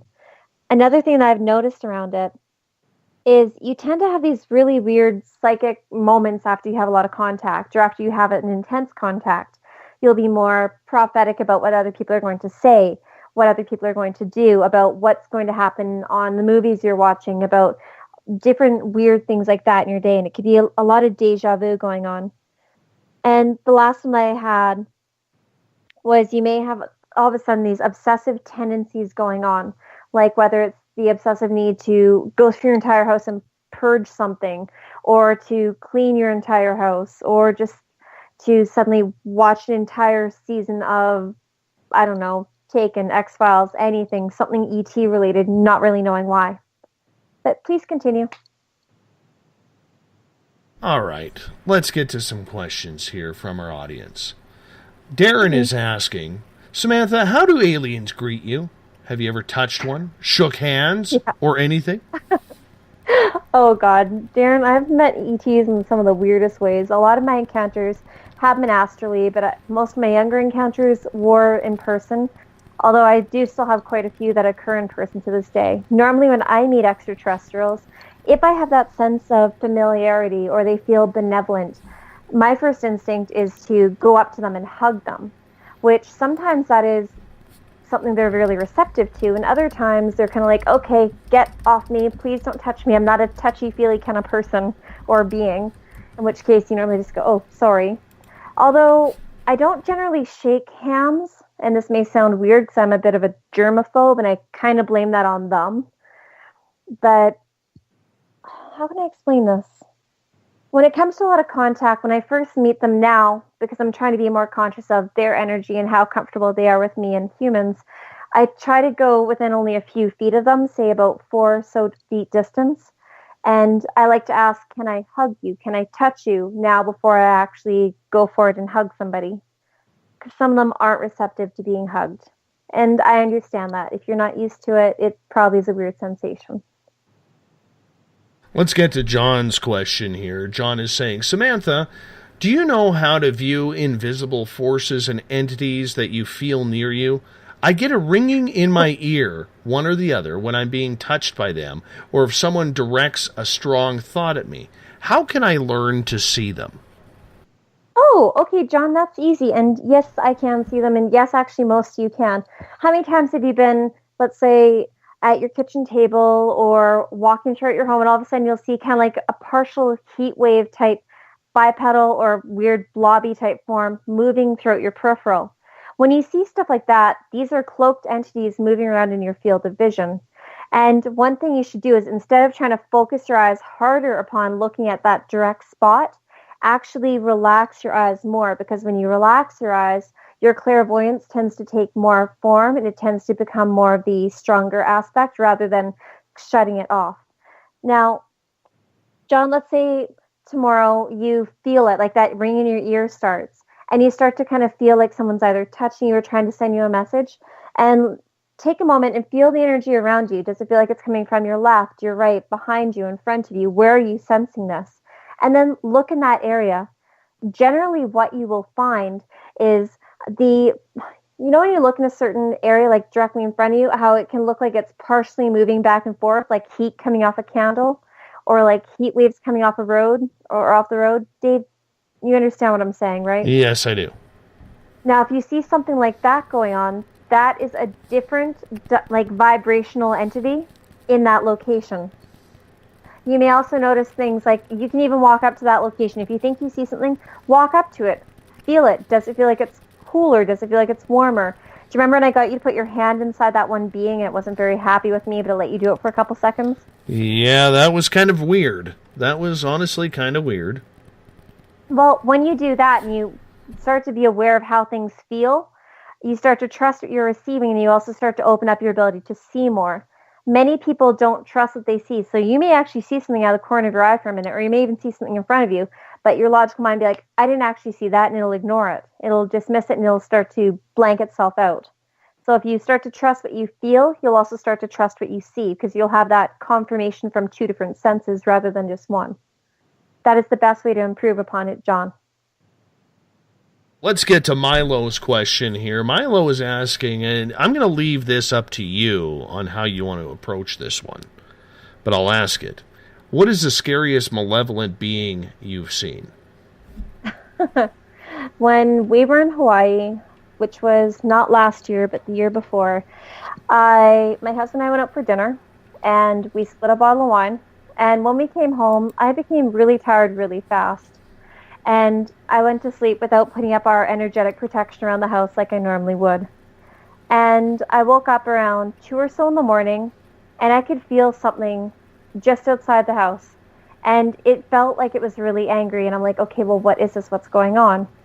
And because I had a drink, I knew that, let's face it, my psychic abilities were diminished. I knew I couldn't pinpoint as easily as if I had gone to bed without having any alcohol in my system. And this is part of the reason now why I'm like, avoid alcohol. But anyway, I started to feel this entity, and as it moves from outside, I start to feel it coming in, and it's going around me in the oddest of pattern, because our bed was actually against the outside wall in this little vacation rental we were renting. And as he moved, he went in through the front door, and he came around through our living room space, and he started to come towards the bed. And I could see a partially visible entity moving around. And as I'm doing this, and as I'm looking at it, I'm hearing him saying, "Stupid Pleiadian, you have no right to be here." And now I start to panic. So I'm like, okay, this is an entity. This isn't a ghost. This is a malevolent being. This is a multidimensional who is able to cloak its energy. And I can't fully see what it was. But luckily I had encountered enough reptilians at this point to be able to feel their vibration, to get an idea of what many of them typically feel like. And I knew, okay, he's Pleiadian, or not Pleiadian, pardon me, he's reptilian. And while he's saying this to me, my energy is pulling around my body, and it's starting to get very fear-based. My energy, instead of rising like it should have and increasing in vibration to push him away to make it so he couldn't come near me, it was doing the opposite. It was sinking inward, and this is the opposite of what you should do if you encounter something that's scaring you. And he started to feel very pleased with himself. He started to feel like he was very much so enjoying this. And very much the same way that a cat will go around a bird when it's trying to be in that prey, like hunting the prey type drive, is how he made me feel like I was this little bird that he was about to come attack. And the next thing I know, he's at the foot of my bed, and my eyes are starting to go black very, very quickly. I'm like, no, don't fall asleep, don't fall asleep. And the last thing I initially remembered was him starting to come on the bed. Now, I'm sorry if this is too much information. When I woke up the next morning, I felt my body, and my vagina was so sore, and my body hurt, and I felt like I had just been raped. So I'm like, what is happening here? Why do I feel this way? What happened? And I knew my husband would never do something like that. And as I go into the bathroom, I'm looking in the mirror, and that's when I start to see that my root chakra, it looks like it's now bleeding outward. And for those of you who don't know what I mean when I say that, you know when you take blood and you drop it into water, how it starts to really fade out, and it goes that more, not only faded color, but it starts to streak off in these really weird patterns? That is what I saw. And then I realized instantly that what had happened was this being had sexually assaulted me. And at first I didn't want to believe that it was possible, but then I kept thinking back to what had happened and how I had forgotten to put up my energetic protection, how I had made the mistake of having wine with dinner, and especially without putting up any energy protection around myself, my spouse, my home. That was not very well thought out.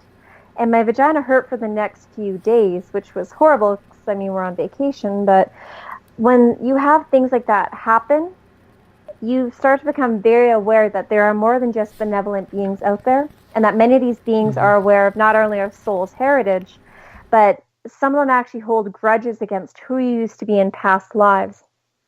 So there's a whole dynamic to this that most people don't understand. Yes, Painful.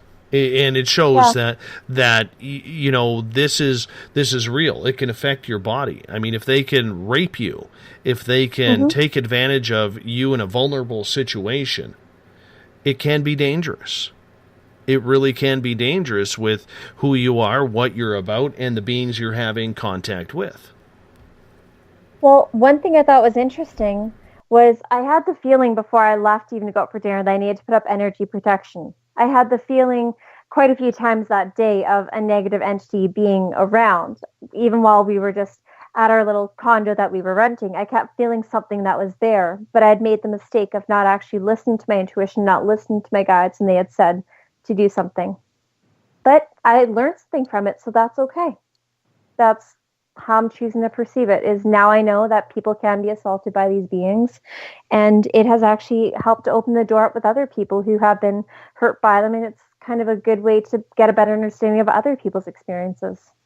So, do you think that a lot of times, Samantha, you get these experiences so you can help people, that maybe they from up above actually want you to experience this just so you can now help other people? Have you ever thought about it that way?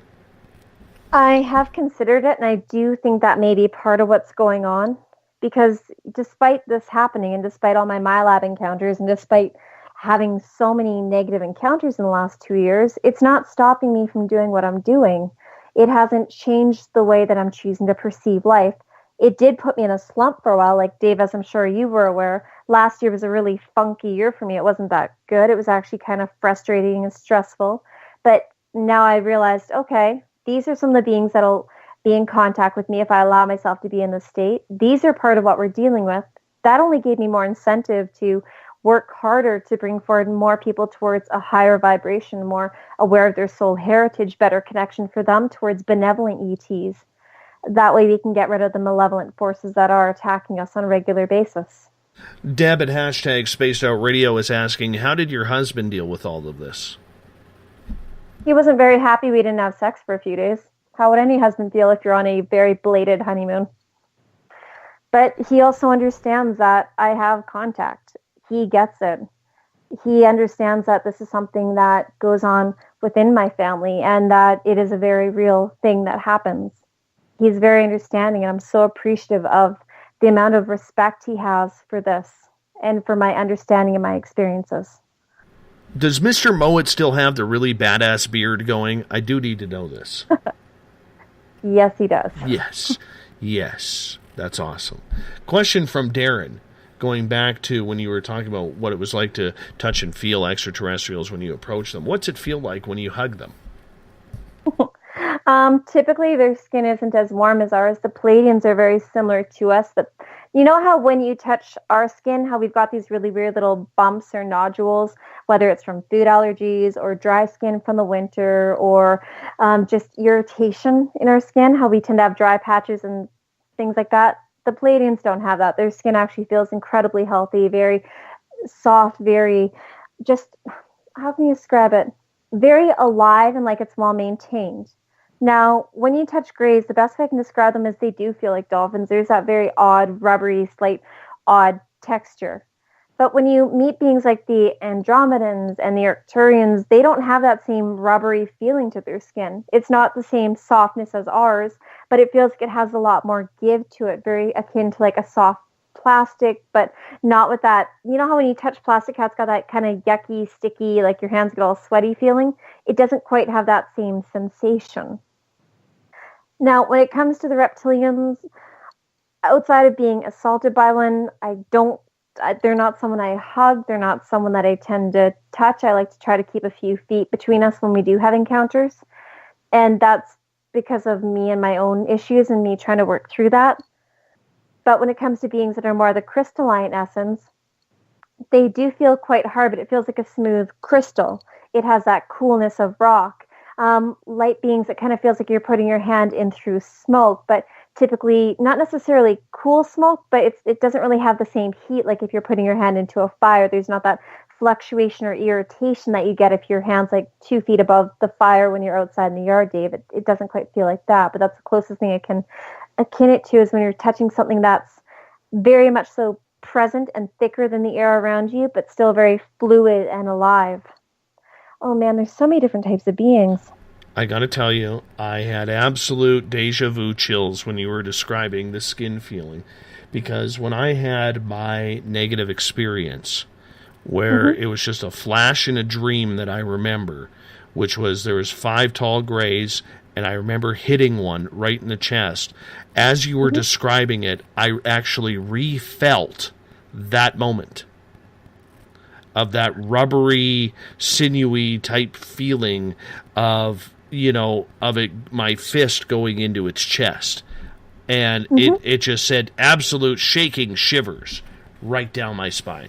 Oh, I'm still... Well, I think their skin is thicker than ours, and that's part of the reason why the grays are like that. If you notice, when you look at grays, typically they don't tend to have the same wrinkles that we do. They don't have the skin imperfections. They don't have the translucentness like we do, how you can see our veins below the surface. They don't have that. Their skin tends to be more of a flat, even, consistent skin tone. So to me, that's an indication of not only them having a thicker skin, but I've never seen one be cut. I've never seen one with the same issues that we have. So, I mean, you got to look at the different components. Why is their skin this way? Why do they have these other things going on? With the Pleiadians and the other humanoids having much healthier complexions, it's because they don't have the same degree of toxicity in their bodies. They don't have the same degree of pollution on their planets in their home world or even within their work environment when they're on craft. So, of course, they're going to age better than us. Of course, they're not going to look as sickly as we do with having bags, zits, whatever the heck it is we have in this incarnation. So really, we have to look at the different aspects and how they relate and why these things occur. Yes, Dave, what's up? Okay, I'm just listening. I'm just researching. I hate it when you do that. It scares me every time. It really does. Well, stop. You're pulling energy from me, and it's going towards you. So of course I'm going to stop talking and ask what you're thinking. Wow, you and I are way too connected. Way too connected. All right, Joe's question is: if you currently have a lot of abduction symptoms, they put symptoms in quotation marks, but have no recollection of seeing aliens or the inside of a ship since you were a kid, have they stopped taking you, or are they better at blocking your memories? He says he's asking for a friend. Well, there could actually be both. Now, that's part of where it gets complicated. And the reason why I say it could be both is for some people, they may stop taking you when you're a kid because you may have had a health issue or something where they need to align you and get you settled into this incarnation. And it may not be necessary for them to come back beyond that point, depending upon what you've agreed to do in this incarnation, what your role is, and how these beings interact with you. Did they come see you because a lot of people in your family have been abducted and they're seeing whether certain DNA things have been activated in you? Oh, look, they weren't. Okay, well, let's go try this family member instead, who's a cousin, who's the same age, who's got similar DNA traits. Oh, well, this one has it activated, but this one doesn't. Okay, well, we're not as interested in this child. We're not going to pursue that one. Now, on the other hand, when it comes to having a lot of the abduction symptoms and not recalling it, you could be a contactee, as many contactees are, for years and not really have a strong recollection of your contact experiences until one day you wake up and you're like, hey, there was this time when I was fishing and all of a sudden I had missing time for 2 hours. And then, oh, look, I went this place skiing one time. Then I had a funny dream, but I didn't remember it. And then, oh, God, I remember now I went through the balcony and I went out in the snow and I went up on craft. These memories can come to you very quickly depending upon what's going on. Some people repress it for a long time, and then it either comes through naturally where they don't mean to unblock it, but the information starts to come forward and they remember, versus other people tend to have ET saying, come on, you wake up. You need to actually remember this. We need you to actually start doing what you agreed to do. So both can happen. It just depends on who you are and what use you are to them. And I know that sounds mean, thinking, well, what use you are to them. But most ETs that are coming to see people, okay, think about why they're coming to see them. This person is, okay, coming to see me. Why do they come to see me? Because I'm helping to wake up other people, because I'm making contact normalized, because I'm able to approach and share this information in a grounded way. Versus they don't necessarily come see my sister as often because she can't handle it. So they do really take into account who they come to see and when they choose to stop seeing people. It's not necessarily random. Let's get to Gail's question. And Gail asks pretty much the same question every time, but I love her anyways, because she is my Captain Shirk around here. Ah. She prepares our spaced out radio craft for launch pre-show every time. So Captain Shirk is asking, it's common knowledge I want any and all extraterrestrials to stay away from me. I am getting a taser next week. Would that deter one if it disrespected my wishes, or would it, like the zap? Gail, anything benevolent is going to stay away from you out of the sheer energetic vibration of, please stay away from me, I'm not interested. Anything malevolent, if it's a taser, think about it this way. How well do a lot of beings, such as the reptilian greys, some of the reptilians, some of the negative mantis, some of the negative Palladians, how well do you think they can manipulate technology without actually touching it? Do you really think that taser is going to do something? No offense, but no. There's a reason why a lot of contactees don't already have them. A taser is going to protect you against other humans. But that technology within that taser, it's very easy for any being that is more psychically aware, that has its telekinetic abilities already manifested and commonly used, to be able to look at that taser or to sense that you have one, because your mind is going to be screaming, I have to get to my taser! There's a being in my house! And you may as well yell that out loud, because they're going to hear you. And they're going to take that little taser and they're going to make it short circuit so that when you push the button, nothing happens. And if it does hit them, it's not going to hurt them. Sorry. I don't mean to be like a pessimist about that, but it's not going to work on them. I'm sorry. It typically wouldn't. You're probably better off with a sword. Swords not are fun. Not them encouraging you to get a sword. Or a giant pointy stick that keeps them away. Absolutely. I'm sorry, Dave. A little big pointy stick. Yeah, absolutely. Gail, and if you want to keep them away... Sorry, Dave, go. Go ahead. You go ahead. Raise your vibration as much as possible. The benevolent ones, if they know you don't want contact, they'll leave you alone anyways. The negative ones won't want to be near your energy if it's really high and operating at a high frequency. That's much better for you than a taser. Or a pointy stick. And it's funny, as I just mentioned the pointy stick, Joe jumps into the chat room. He says, Gail needs a pointy stick. Well, it sounds like Gail's getting a pointy stick for Christmas. That would be awesome. Robert down in Australia is asking, are aliens allergic to anything plant-based here on Earth? Probably. I've never asked them. I know that many starseeds who incarnate from the different ET races carry forward allergies that are common within their races, or things that their races are not accustomed to eating, rather. If you think about it, look at many of these starseeds who come from places like the Pleiades. Their bodies have a difficult time digesting animal products, be it meat or dairy. Now, if we look at the starseeds from, let's say, the mantis race, how many of them have issues when it comes to GMO foods, whether it's the GMO wheat, the GMO corn, yet have an easier time with the vibratory foods such as fruits or very watery type pears, watermelons, things like that, yet have a harder time with the denser, more complex foods that are processed. If you look at how the star seeds are and what their allergies are and the commonalities between the different star seed races, when people know, oh, well, I'm a gray, oh, well, I'm a this, I'm a that. If you start to actually look at those people who are aware of where they're from and what they choose to eat and what actually irritates their body, you get a good idea of what's probably going to be affecting the races from where they came. At least from what I come to understand about these things. Absolutely. Let's get to another question. Fawn in the Space Out Radio chat room on our website is asking, is there a temperature change when they come in? Quite commonly, yes.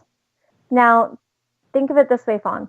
If you're having a being coming in, and let's say in the wall beside you, suddenly a vortex opens up. Well, you're going to have a whoosh of air, and let's say they're coming from a place that's slightly colder than where you're keeping your room temperature. The colder air from wherever they're opening up that vortex is going to start coming into your room, which would cause for the temperature in that room to go down slightly, very similar to opening a door to the outside. Now, if they're coming from somewhere that's warmer, obviously the opposite would occur, and maybe warmer air coming in. It depends on a couple things too. Like, let's say you have beings coming from craft, and let's say these beings are able to just go through the wall.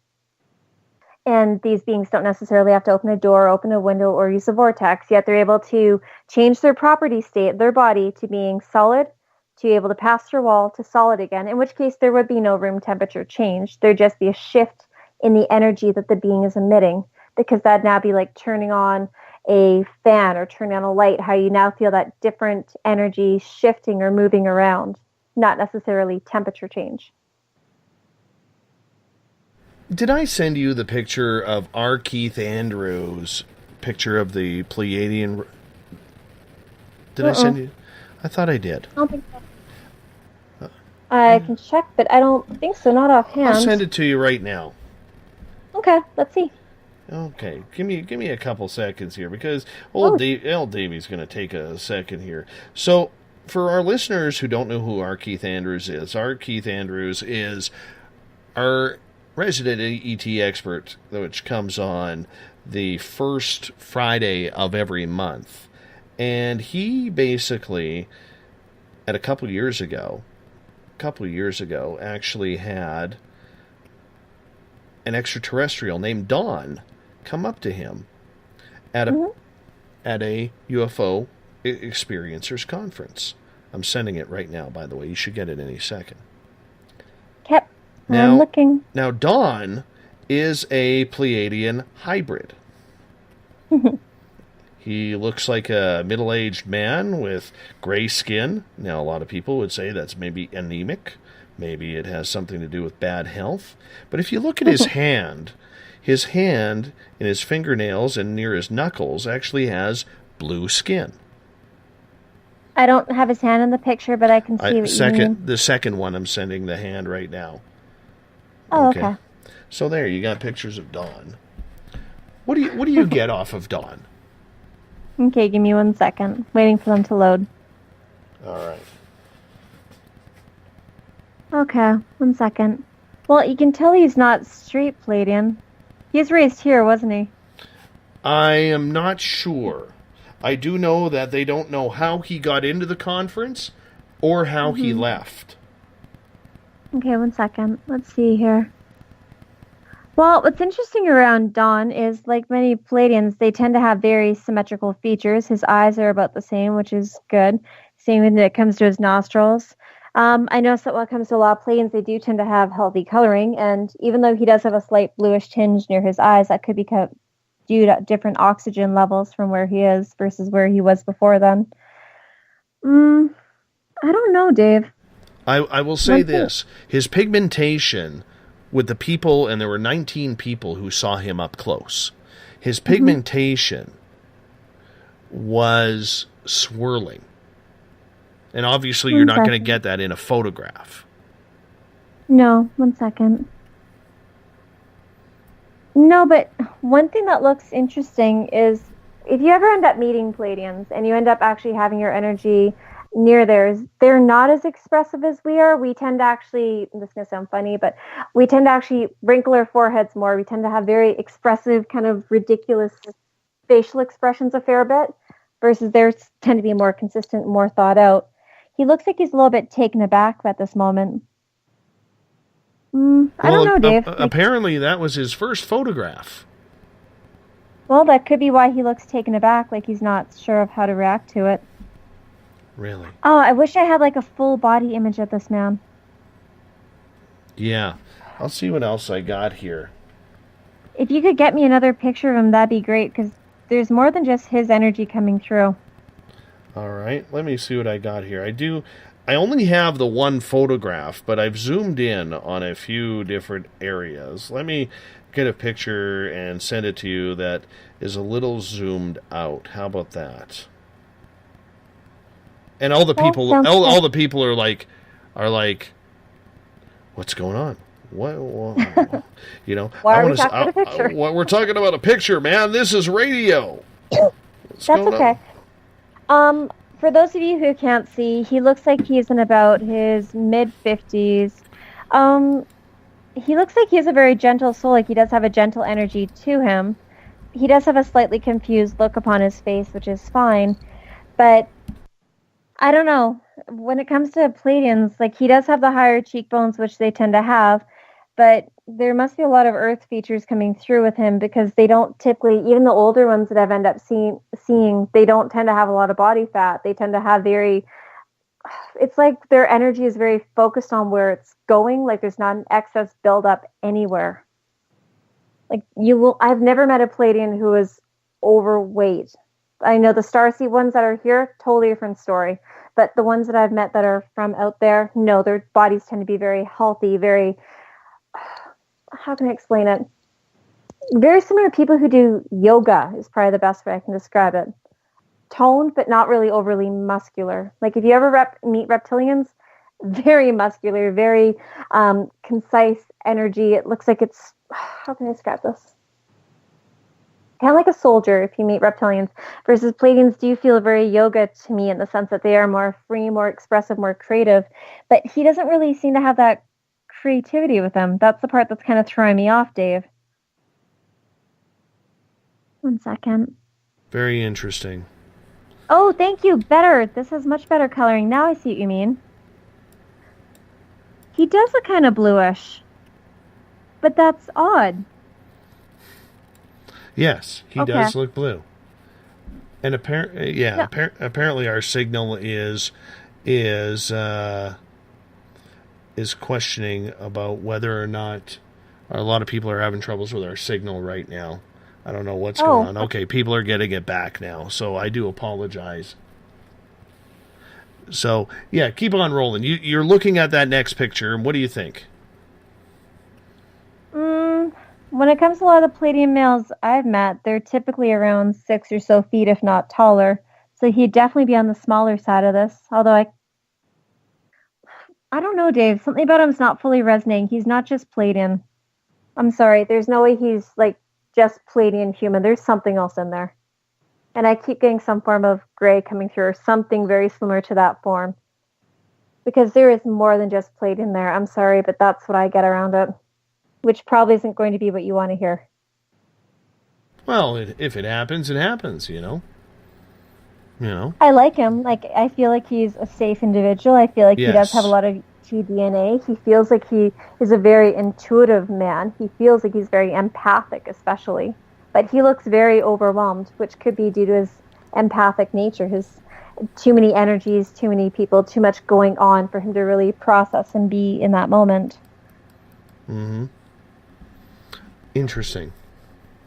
Yeah, he is someone who is a very gentle soul, according to Keith. He is someone he is someone who is very in tune with his spirituality. He doesn't he even though he's partially human, He still doesn't know a lot of the human concepts. He didn't know at this time when Keith met him, he didn't know the concept of money. They had a handful of money, and they didn't know how much it costs to get in. So, there are aliens among us. I mean, that's pretty much what it comes down to, Sam. There are aliens among us. Oh, I agree. But do you notice how his skin is very sensitive? Look at his fingernails; they're bruised. And that's what. But if you look up his hand near his sleeve, you'll actually see his in between his knuckles is blue as well. And same with his arm. It's like he's trying to consciously make it a different or more normalized color, but not really focusing well. But that's okay. I don't know, Dave. There's more than just palladium there, and I'm sure if you show it to Skeeter or a couple other people who are more intuitive as well, they're going to pick up on more than just palladium. We may have At to least try that's that. my feeling. I think you should. We may have to do that. We have about 2 minutes before we are going to go to break here. When we come back, Sam, I want to get to the topic of the night. How does one know that they've been taken? How does one know that they are an experiencer? How do we know that it's just not a bad dream from watching horror movies? There's a lot of questions that pertain to this, and we'll get all into them after the break here in about 90 seconds. But do you believe that out of 10 people, 3 to 4 are maybe experiencers? No. Not necessarily. Depends on the 10 people you take. You could take 10 people and have all 10 be experiencers. It depends on what group or what demographic you're grabbing them from. Even, like, Dave, think where we are. Like, you and I are in the middle of nowhere compared to everyone else. We probably have more experiencers out of 10 up here than you would if you went down to, say, LA. Because it's so much easier to be in contact with people when they're out in the woods or when they're out in a more remote location than it would be necessarily in a city. Right. And that would make sense. That would make total sense. I mean, you go in the wilderness, it's slim pickings for a lot of aliens. Slim pickings. Anytime you get to use that saying, I like it. I like it. It is good. It is. But I understand. Okay, that brings up a good question, and I'll quickly ask you that here before we go to break. A city like Los Angeles that is very eclectic. Vancouver is very eclectic. Other towns and cities like that, do they have more ET experiencers? Typically, yes, and that's part of why their cities are more awake and why they're more focused on a conscious evolution, the unity of humanity, focused on not only fair trade, but we'll get to that after. We definitely will. Samantha Mowat is our guest tonight on Spaced Out Radio. I think we got all the audio issues taken care of. We'll find out right after this as Samantha's going the distance. 3 hours tonight on the mighty SOR. Remember, head on over to patreon.com and check out how you can become a Spaced Out Radio patron today. We'll be right back right after this break. The SOR Sightlines is a place for you to find answers to your strange experiences. Hi there, this is Mike Schmidt. If you have had an encounter with ghosts, UFOs, Bigfoot, ETs, or anything else that doesn't make sense, head to spacedoutradio.com and file a Sightlines report. All information you give is 100% confidential, and I will personally help you find the answers you need. SOR Sightlines, your answers are a click away. Have you got your Cosmic Passport? If you need one, tune in to Cosmic Passport on Spaced Out Weekend. This is Elizabeth Anglin, ET experiencer, spirit medium, and host of Cosmic Passport. Each weekend I'll be bringing you interviews and support from other paranormal experiencers, and the best in intuitive spiritual guidance from across the globe. It's all happening starting at 9 p.m. Pacific Time, midnight Eastern, on spacedoutradio.com. Hi there, I'm Butch Witkowski, lead investigator with U4COP. On the final Monday of every month, you can listen to me and host Dave Scott on Spaced Out Radio's Strange Days. We're going to get to the heart of the matter when it comes to what's happening out there. People are seeing and experiencing things from ET contact to Bigfoot, and I want to hear about it. Your experiences are what we investigators need to help solve these unknown mysteries.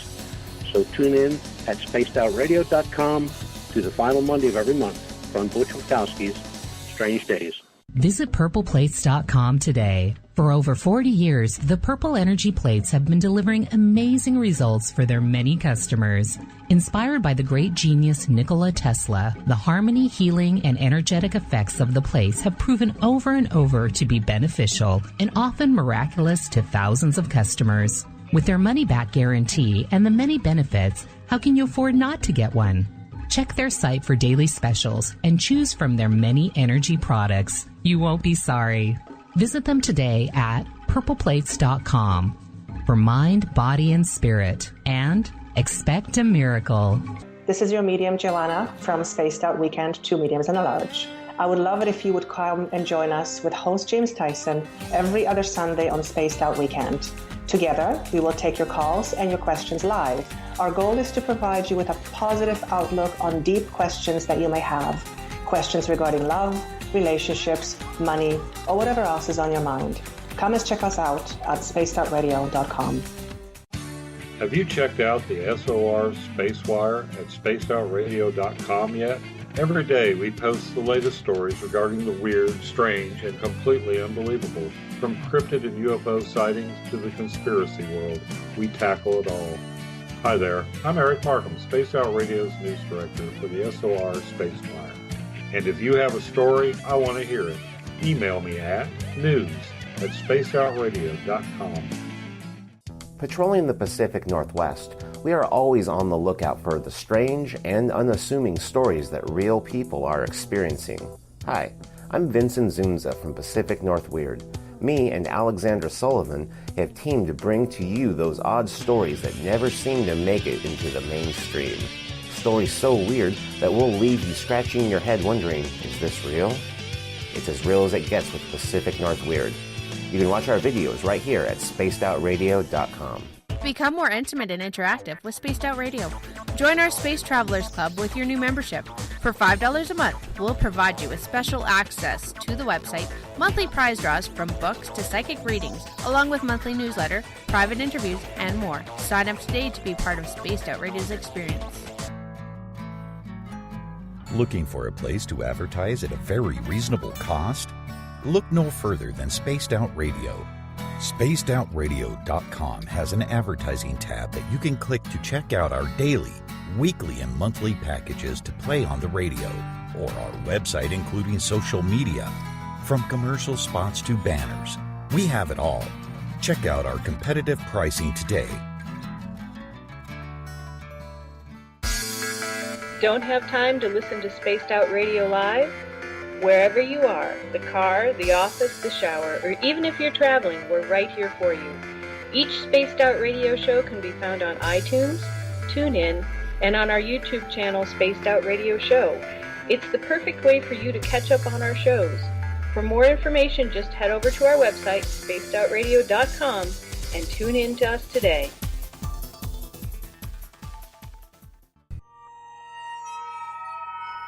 You hear footsteps in the empty room above you.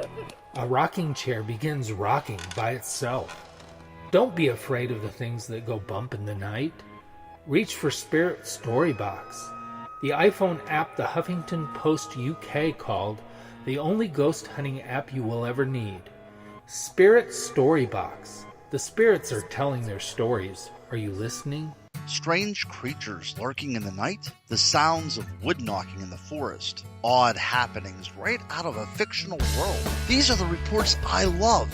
Hi there, this is author Ronald Murphy, and I would love it if you join me and Spaced Out Radio host Dave Scott the second Wednesday of every month on our journey into the unknown land of cryptozoology at spacedoutradio.com.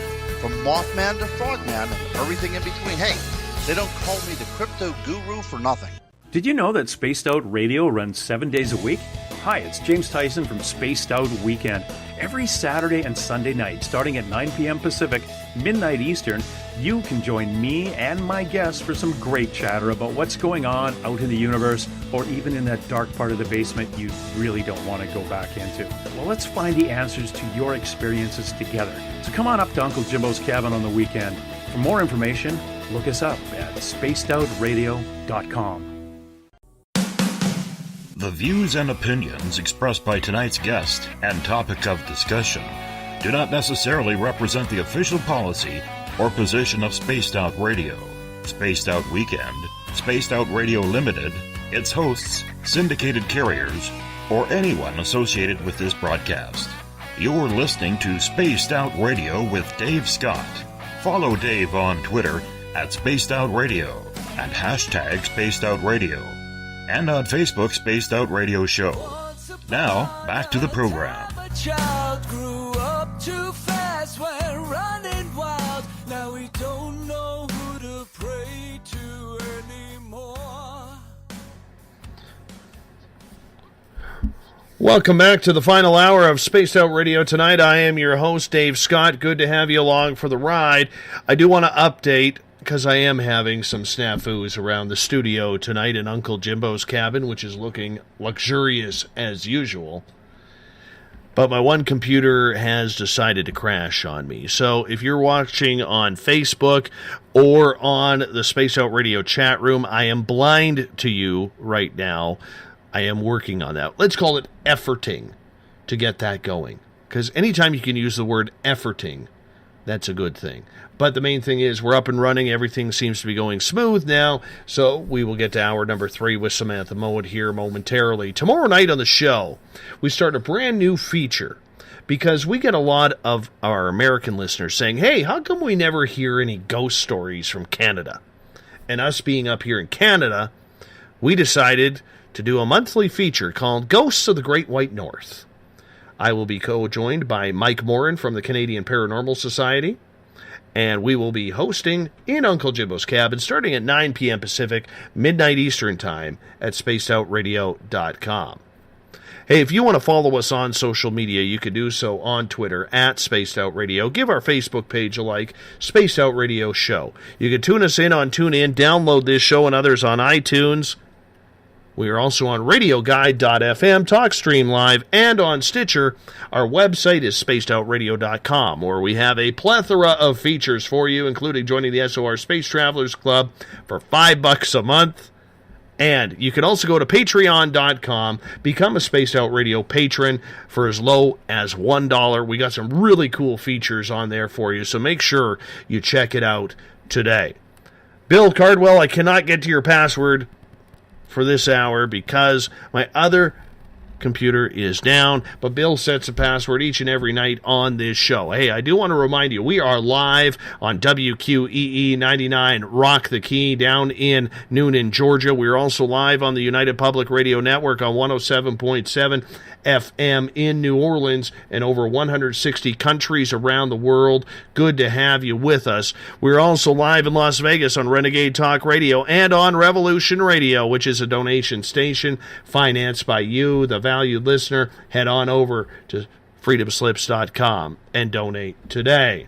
Samantha Mowat is our guest. She comes on the second Tuesday of every month. We call this the ET Experience. Samantha is a lifelong contactee. Her website is samanthamowat.ca. Samantha, welcome back. Hi, Dave. Thank you so much for having me once again. Oh, no problem. No problem. Hey, right before the break, we started talking about what we're bringing you on for tonight. People having experiences. Many people do not know that they are experiencers. They just know. They just know that they have a fear, like you said, of the dental chair. They got a fear of doctors. They got a fear of bright lights close to their face.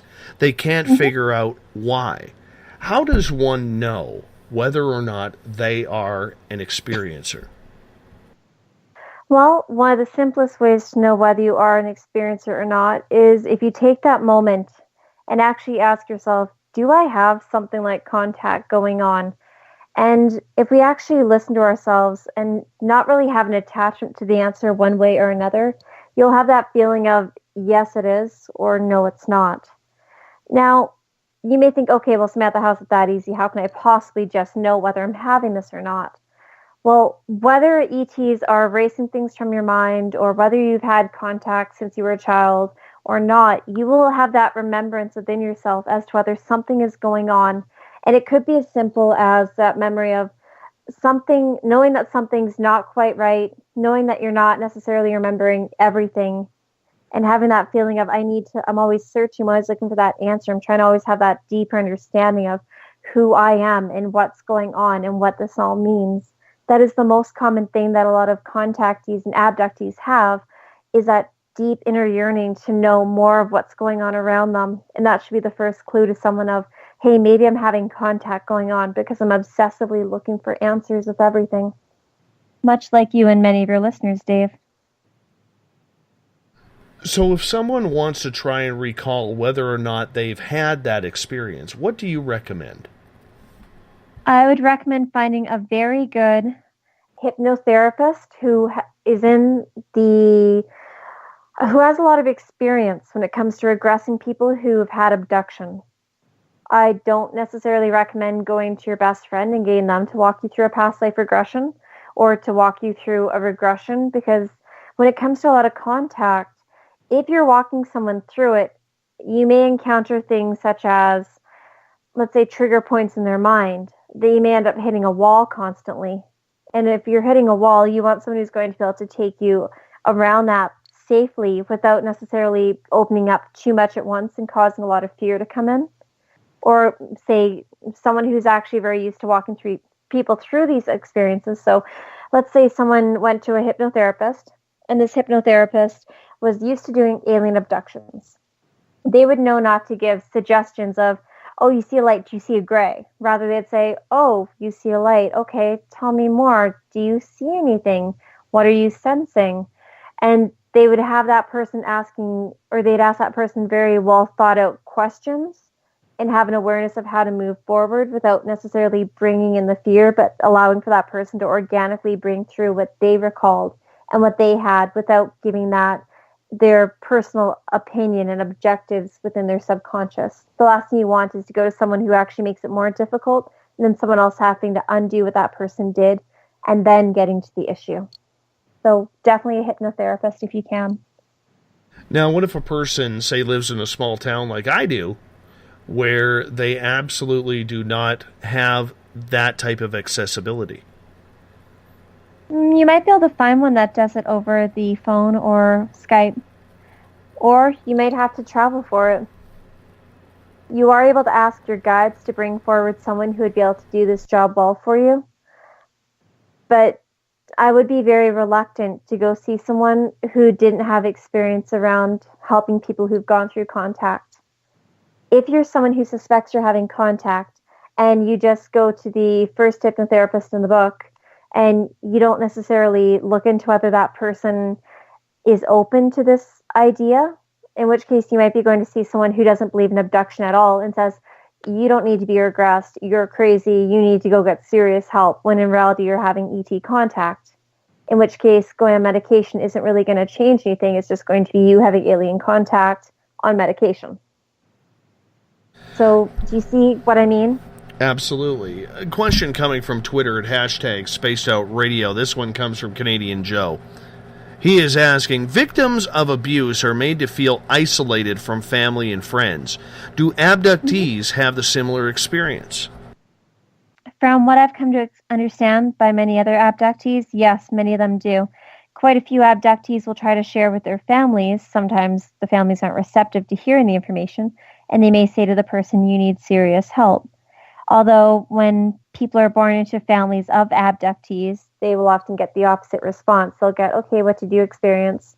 Okay, well, here's what I experienced. And they may get a more healing approach versus other people who aren't born into the family of contact, but are just, let's say, selected by extraterrestrials for one reason or another, be it they chose to incarnate into that body or whatever.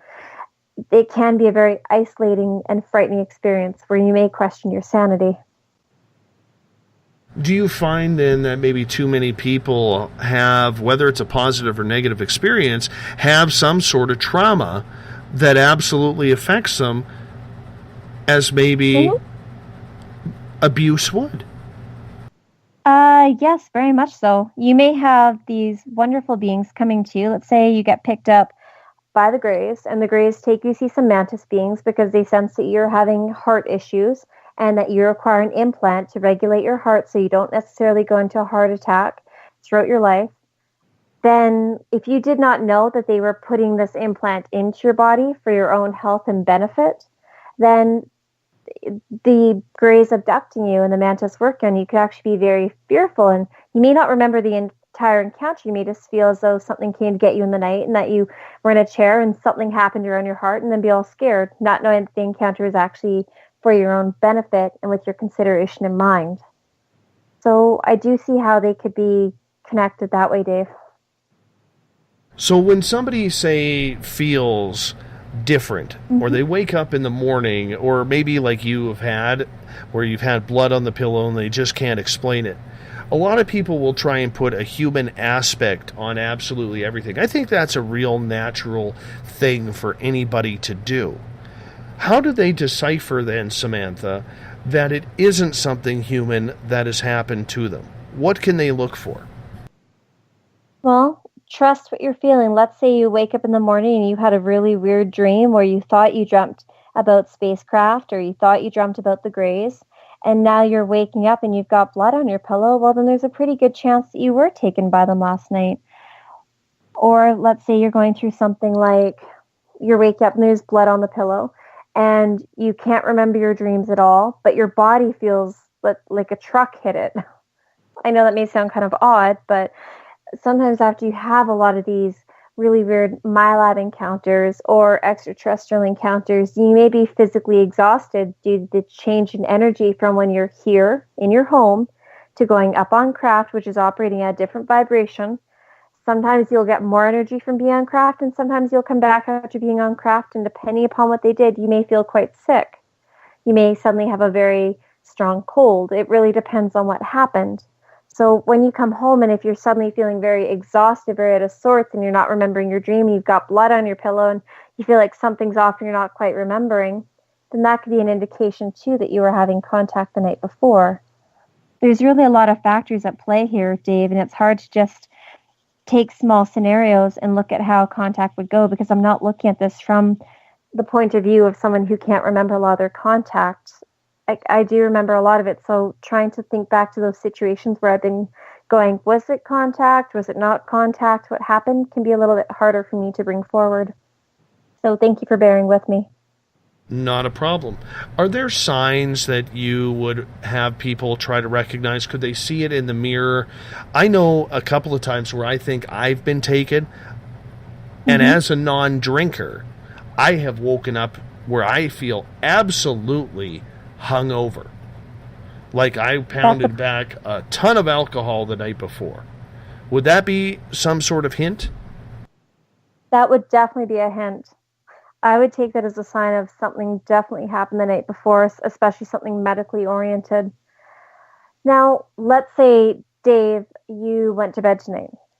And when you woke up tomorrow morning, you don't really have any recollection of contact, but you have this really strong throbbing pain at one section of your shoulder.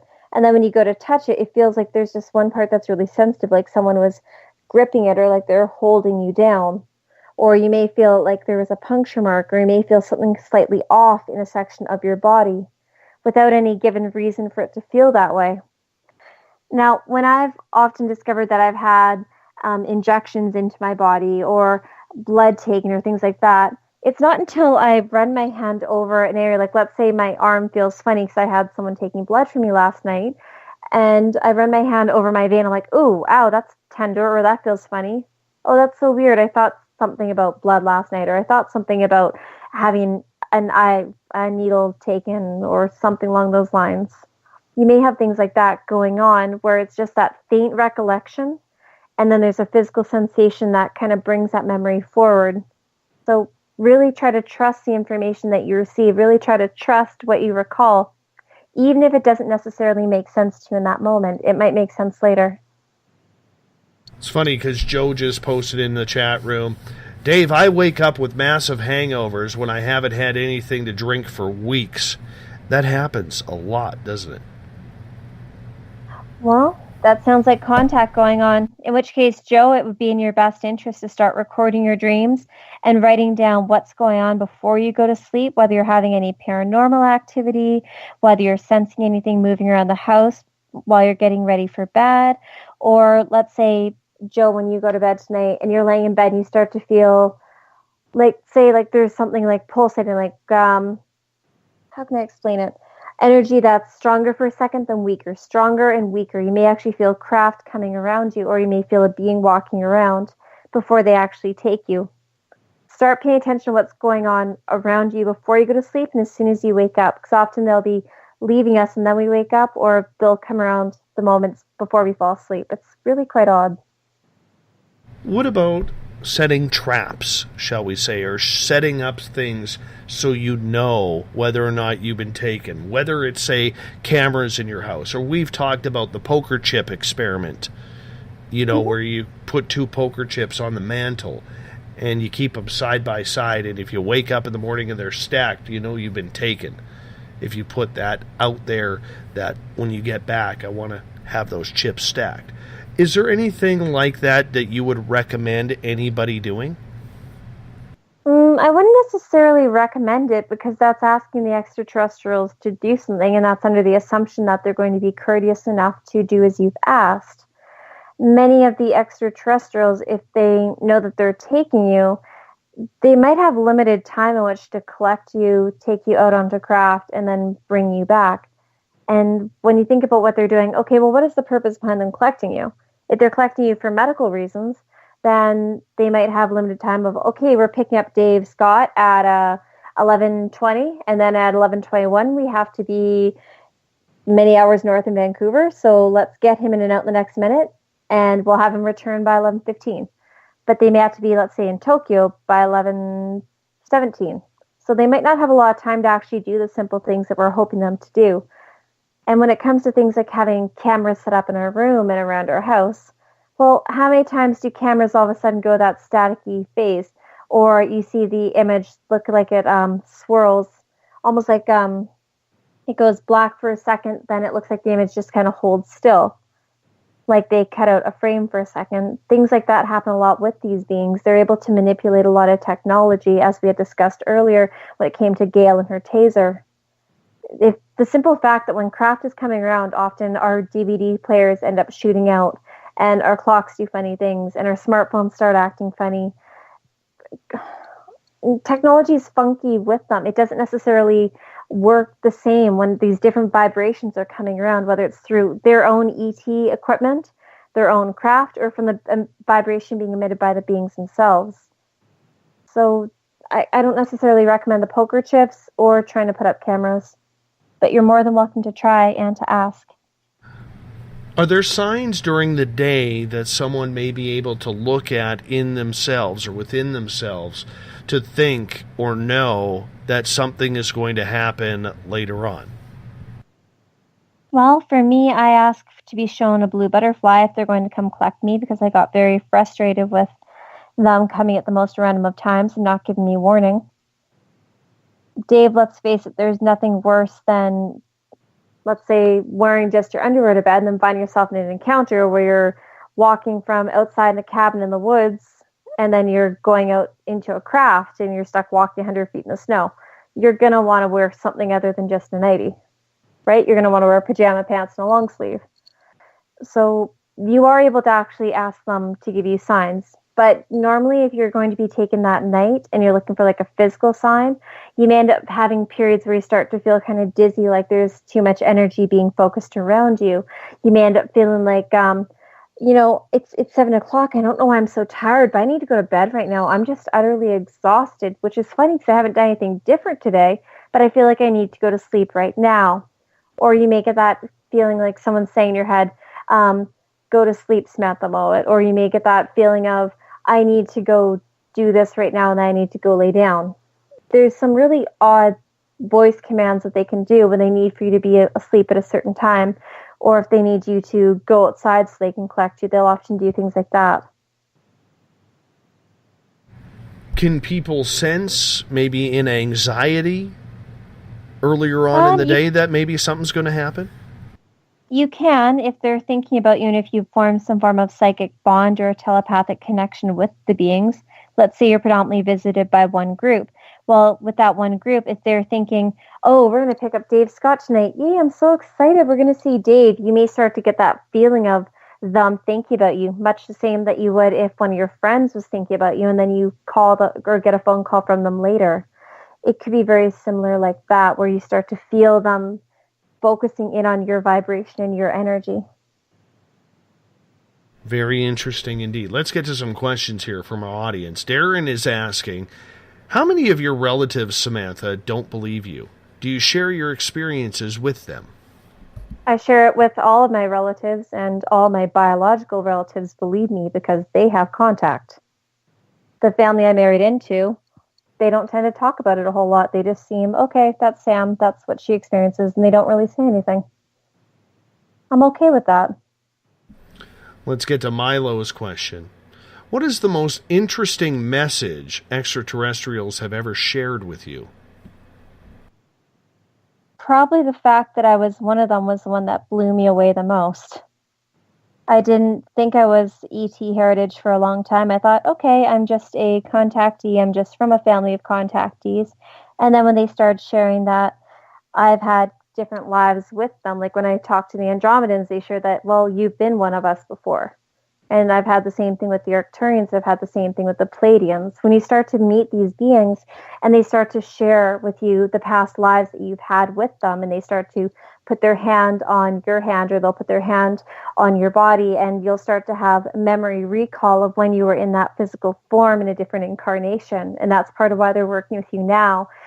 Things like that are just so overwhelming with the intensity of emotion and memory and things that you forgot that you knew. And it changes the whole way that you perceive reality and the way that you understand the nature of the universe. Because when I only started looking at my human past lives, the past lives I had here, sure, it took me to a different point of understanding than most people, in the sense that I reacted to my life differently than them, in the sense that, okay, well, if I don't get it done this life, I'll do it next life, no big deal. But when I started to have my ET lives coming forward, and they helped me to start remembering some of that, it changed the way I perceive the universe, the way in which I perceive these beings, and the way that I perceive the different star seeds or the people who have contact. It's like, oh, okay, maybe the reason why some of these beings are so interested is because you've had lives with them. And then it started to make me start to understand more of the different beings that work with different clients that I have. Like when I have people that come to me that have a lot of Pleiadians, it's like, hey, do you by any chance feel a connection to them? More of like a family connection rather than just these beings are trying to connect with me and help me understand how to heal and how to focus more on love and joy energy. You actually start to look at the whole connection process different. It's like you go from 2D to 3D. It's so mind-bogglingly different when they start to share that kind of information. And I'm not special for getting that information from them. I tend to do these really weird habits, like throughout my day, if I have a thought, like, hey, have I had a life as a Andromedan? Could you guys show me if that's the case in the future? I'd be really open to seeing what I did with you and why I agreed to do whatever. Or why, let's say, Lyrans, why are you working with me?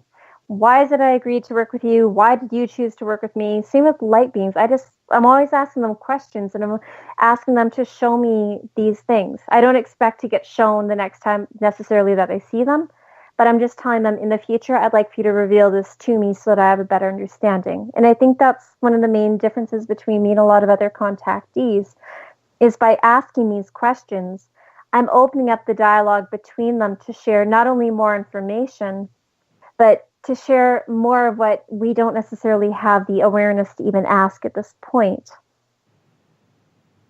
Question from Mario. He is asking, Samantha, do you feel like we will have any type of alien disclosure soon, or an alien event? That depends. When you say disclosure, several countries have already came out about the fact that we have been contacted. Quite a few members of our governments have already mentioned it. But when it comes to the full-blown disclosure, UFOs hovering above the White House, I don't necessarily think it's going to be the way that people are expecting. And I don't necessarily think disclosure is a good thing or a bad thing. I don't know. I keep getting different things from different groups, and I've asked the Andromedans about it. They keep saying it's soon, it's soon. They keep showing me the next couple of years. But whenever I've tried to talk to the reptilians about it, they're not comfortable with that at all. They want nothing to do with that happening soon.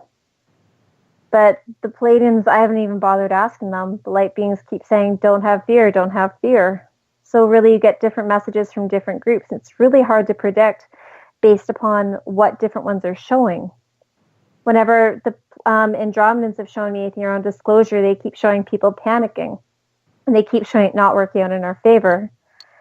But when I've met different hybrids who've come forward and tried to show me information around it, they keep saying, don't stress. Everyone else is going to be doing this, and you need to go do this when they're doing that. So I can't fully answer that question in the way you're hoping me to. Sorry, Mario. You mentioned a second ago that that some extraterrestrials do not want disclosure here. That surprises me. Why would you say that? Well, for the very simple fact of if there's disclosure, there kind of gets removed their control avenues as it stands. When it comes to some of the reptilians who are actually in power on this planet, religion's one of their best forms of control for siphoning energy off people. And if they lose that control over people, and they lose the control over these people's belief systems, and they start to go towards more of a unified consciousness, which disclosure would bring, it would change, it shatters all religions when disclosure happens. Because if we have disclosure, then obviously the whole concept of God and how we fit into this universe and how we're made in God's image has to be readdressed. And then there's the aspect of, okay, how are these people now perceiving the universe? It's going to change the way we look at everything. And when it comes to these reptilian beings, and not all of them, please don't hear me saying what I'm not saying, not all of them, but some of them don't necessarily want this to happen because some of them see how it's going to actually, how a lot of people are going to end up dying with this. One group of black reptilians is actually concerned about the amount of people that are going to be very fearful and actually hurt a lot of people when it comes to disclosure happening. So they're a little reluctant for it to be done in the massive scale that a lot of people in the UFO industry are really hoping it happens in. And they want things to be done very gradually in bits and pieces so that it can be done in a controlled environment, a controlled fashion. Not fully for their own best interest, but partially for ours. Which I don't think a lot of people think about. Yes, Dave? I don't think a lot of people think about that either. I mean, I have said many a time on this show that I don't think it'll happen. And when we talk disclosure, I agree with you that there's been a lot of smaller countries out there who have come out and said, yes, we are dealing with this. We're not sure what they are. Whether they do or not, we don't know. But when we think of disclosure, it always comes down to the big four. Russia, the United States, China, and Great Britain. And I think that's what everybody is waiting for, is one of the big four to crack on this. Do you see that happening? Because I'm like you. I don't see any of them coming through because there's a lot at stake if that happens. A lot at stake. And I can just imagine the amount of lawsuits that would come out of this. Because if I'm, say, living in the United States and I'm an abductee where I'm having horrible, horrible things come to me and happen to me, and I find out that the U.S. government made a deal or a pact for technology, I'm suing. And I'm suing for millions. Dave, even before they allow for that disclosure to go through, do you not think they're not smart enough to pass bills and laws, legislation saying private citizens or citizens are unable to sue the government due to protection of, let's say, Freedom Act, or thinking about, oh, well, we didn't tell you because we were trying to keep you safe. We were trying to make sure that you felt like we thought that if you knew that you would go hurt somebody or other people would hurt you, so we did in your own best interest, so you can't sue us or blame us for actions in the past. They're really good at covering themselves that way. And out of those four, I think Russia will reveal before the States ever does. Same with Great Britain. I agree. I think there's too much on the line. I think that would prove there's a deal made. Well, yeah, and many people in that industry, like let's turn this table around for a second. let's say you're working for the secret governments or even just the government in general, and you're in that environment, like the secret, let's say you're working at the Pentagon or whatever, and this gets revealed. No one wants to be the guy who's working when this comes through, because you are going to get blamed more than the people behind you, because everyone's going to point their finger saying, well, you knew about this. Why didn't you say something sooner? So I think everyone keeps passing the torch on, hoping that the next guy's the one that's stuck getting blamed, not the current one. Let's get to Milo's question. He is asking, do you have the ability to have them show you things, events, or what's going to happen in the future? Sometimes. It's not really something you're able to control too well. I find that a lot of the younger starseeds have an easier time with it than ones my age, but they seem like more upgraded models. If that's fair to say. Okay, let's move on to another question here. Ophidian is asking, would you be able to know if he is Pleiadian if you met him? Possibly. It depends. And the reason why I say it depends is, think of it this way. Ophidian, let's say that you and I meet, and let's say that I'm walking my dog, and I sit down on a bench, and you and I sit down together. Well, then I just have your energy and my energy. It'd be a lot easier to read your energy in that sense, and to get that sense of familiarity if you are Pleiadian. Then let's say if you come down to UFO Con, where there's dozens of people around, and you're feeling dozens of different energies at once. Do you see the difference? It's like, let's say you're wearing a certain cologne, and you're sitting beside me on a park bench. Well, I'll be able to smell that cologne easily because we'll be out in nature and there's only your cologne. Versus if we go to the UFO Con, there are how many different colognes and perfumes. Energy is the same way. There are so many different energies that can get muddled into a location that can be difficult to pinpoint in on one and be able to get a very clear and accurate read. And that's why when you're reading someone's energy, you're best off doing it one-on-one in a room or out in nature, because you will always get a better read when there's less interference from other energies. So, yeah, if we were on our own, I'd probably be able to read into it and be able to feel it quite easily. Joe is asking, he dreamt last night he was with some people ghost hunting in an abandoned town in Iceland. Was that ET related or just weird? It doesn't necessarily sound ET related, but it does actually sound like a lot of fun. Joe, do you think maybe you're seeing into your own future or a possible timeline? That seems a lot more likely than extraterrestrial. Joe, if you were to find yourself in a room tonight, like let's say you go to sleep and you find yourself in a room and it's got cream-colored walls or white walls, and you find yourself sitting at some sort of table with a bunch of other people, and they're showing you in a hologram type thing what different ghosts look like, and then they take you out into a different location and you start actually being able to feel the ghosts and sense the ghosts and then start to see them and be able to read the energy coming off from the ghosts. That sounds more like an ET encounter to me than, say, going to Iceland in a dream with a bunch of other people and ghost hunting. In my experience, I don't typically have ghosts and extraterrestrials overlapping, but that's just my experience. Other people may. Let's get to another question from our audience. This one comes from Australia, and Andy. He is saying, is it possible to only be visited by a spiritually advanced friendly ET group? Yes, it is. Some people are very lucky that way, and they're extremely well protected by the spiritually advanced ET group. Some people are very lucky in the sense that, like, look at Alex Collier. To the best of my knowledge, he's only met the, Andromedans? He hasn't actually, from my understanding, from what I've read of him and heard from him, met negative groups when it comes to, like, let's say the chicken claw greys or the negative reptilians or things like that. He doesn't seem to have contact with it. Even, Dave, do you remember you and I read Philip Croft, was it? Yes, Philip Croft. He didn't meet thank you, sorry, Croft.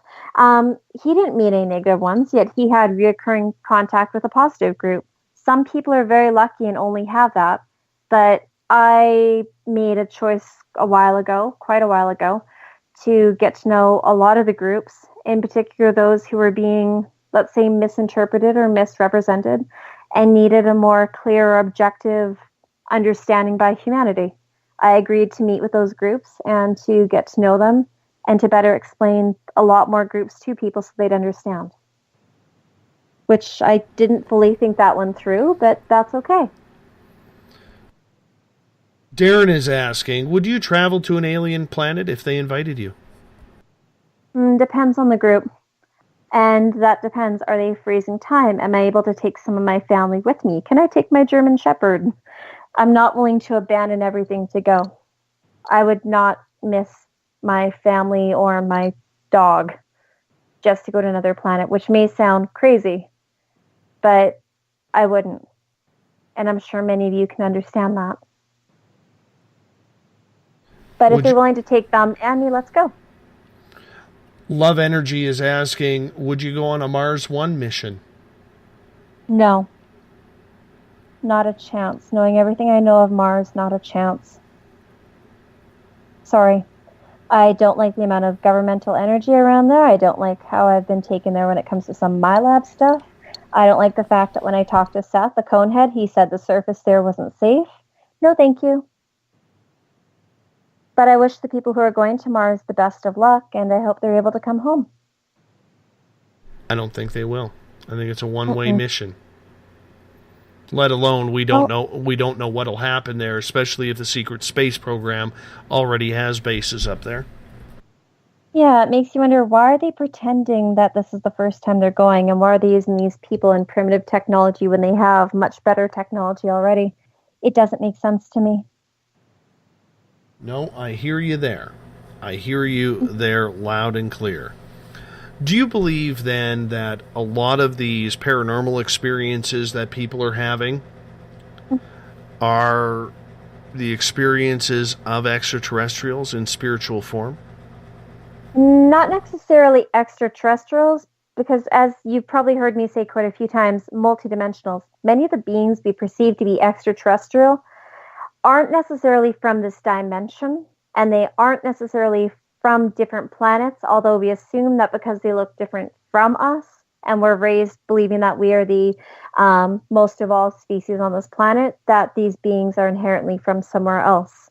Yes, I agree that many of the paranormal experiences people have are with multidimensional beings, and oftentimes they are perceived or are actually quote-unquote extraterrestrials, changing their frequency, and people encountering that thinking that they're otherworldly or other spiritually. Think of it this way. When it comes to the Greys, they can alter their vibration in your head. Like they can change the way you see them to looking like a ghost, or looking like your deceased aunt, or looking like someone that you know. And a lot of the different beings can do this. Like, think of the first time that I met Danny. I don't even know if I shared that with you guys. When he's sitting on my bed and I started to panic going, you're not speaking. You're speaking telepathically. You're not speaking using your lips. And he shifts to looking like my husband.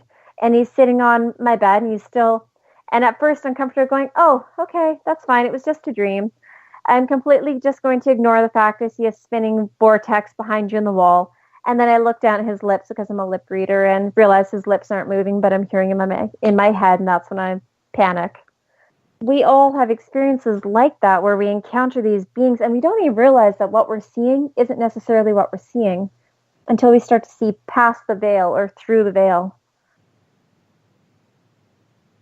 Milo is asking if you've ever met Laura Eisenhower or chatted with her. I don't think you have yet. You need to speak with her. But I look forward to it. Yeah, you need to speak with her. You two would have an intriguing conversation. Well, she looks like a sweetheart. I would really like to meet her. I like her energy from what I've seen on YouTube, so I'd be very open to that. Guys, if it's a good fit, go ahead and bring it in, please.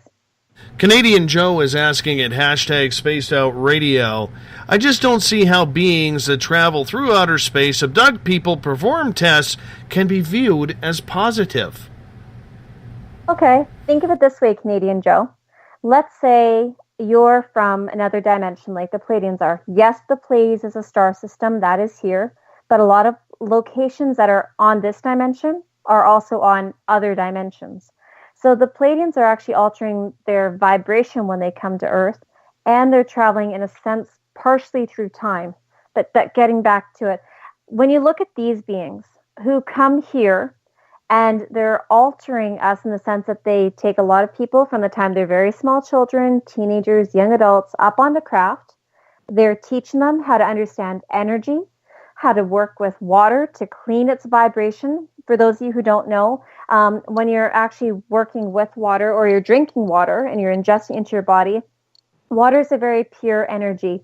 If you're thinking negative thoughts, you are now ingesting all of those thoughts into your body. And as a result, if you're thinking, I hate that person, I can't stand them, I'm so mad at them, you are now drinking that, which is a dense, heavy vibration, which is making your cells sick and make it so you're not operating at an optimum level.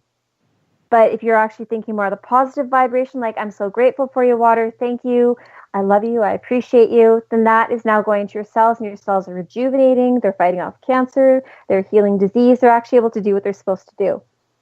Beings like the Pleiadians, the Andromedans, the Arcturians, many of these more benevolent beings, I'm just generalizing right now, these beings are very interested in humanity because what's happening here, our vibration is affecting what's going on around us, even outside of the Milky Way into surrounding galaxies. So it is in their best interest to help raise our vibration, to help awaken us to our consciousness, because we're actually changing as a species. We have gone within the last 100 years to having very primitive technology, to having quite amazing technology as far as we're concerned. And so because we're going from being just on our own little planet, mostly affecting just us, to now affecting the other planets that are around us, because we've sent our satellites out, we've now got people going to the moon, going to Mars, our secret space program going all over the place. It is in their best interest to help make us very conscious, just as spiritually capable and developed as we are technologically, because right now humanity has really evolved technologically quite far.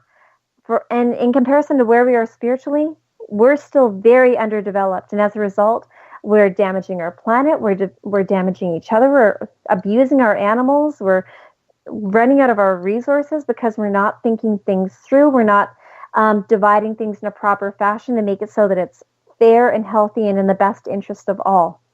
So part of what they're doing and why they're working with us and why they're coming across thousands of light years through time, through space, through dimensions, is they are trying to get us to be just as aware and to actually break us out of the oligarchy that we are within.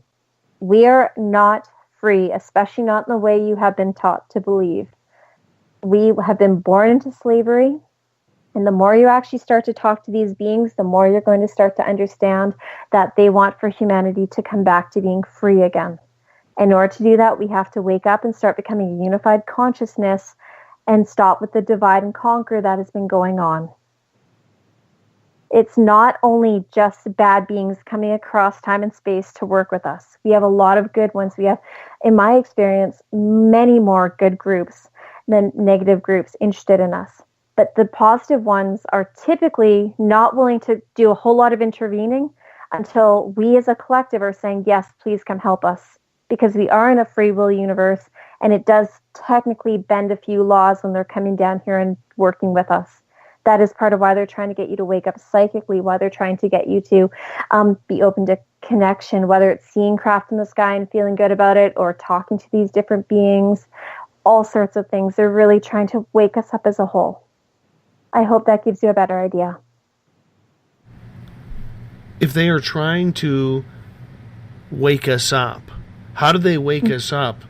By what we would perceive on a human level as disrespect. Not all the humans view it as disrespect. You got to remember, typically, the people who are here right now, like let's say in your chat rooms, Dave, we are 30 and onward? The children that are being born now, a lot of them actually remember contact going on. They remember that these beings are where they're from. They remember their connection to them. They remember their past lives better. We're all really outdated as far as our consciousness and our conscious connection to one another is concerned. They're trying to actually increase their vibration because these children that are coming in are at a much higher vibration. And that's part of why we know so many babies being born in the last 10 years, much more so than previously in the last couple decades before then, is they're really trying to push that new vibration inwards. Have you noticed that a lot of people that you know have died in the last 5 years? More than, let's say, the 10 before that? No, not for me. I've been lucky. Oh, you've been so lucky then. When it comes to what's going on with the earth and its vibration, is it's doing a bit of a purge and getting rid of a lot of the more densely vibrating people, and it has a lot of higher vibration people being born. That's why we have a huge spike in the ADD, the autism, and I know you probably think I'm going off on a tangent, and I kind of am, but the reason why a lot of people are viewing it as abduction is they're also looking at it from the media control aspect. Remember how we talked about people being not necessarily mind controlled so much as having very restricted belief systems, whether it's religion-based or from not having contact themselves, but hearing about other people being abducted and not interpreting that accurately. I'm not quite sure how to explain this right now. Sorry, without dragging in too many different concepts, I'm not sure how I can explain this too easily. That is fine.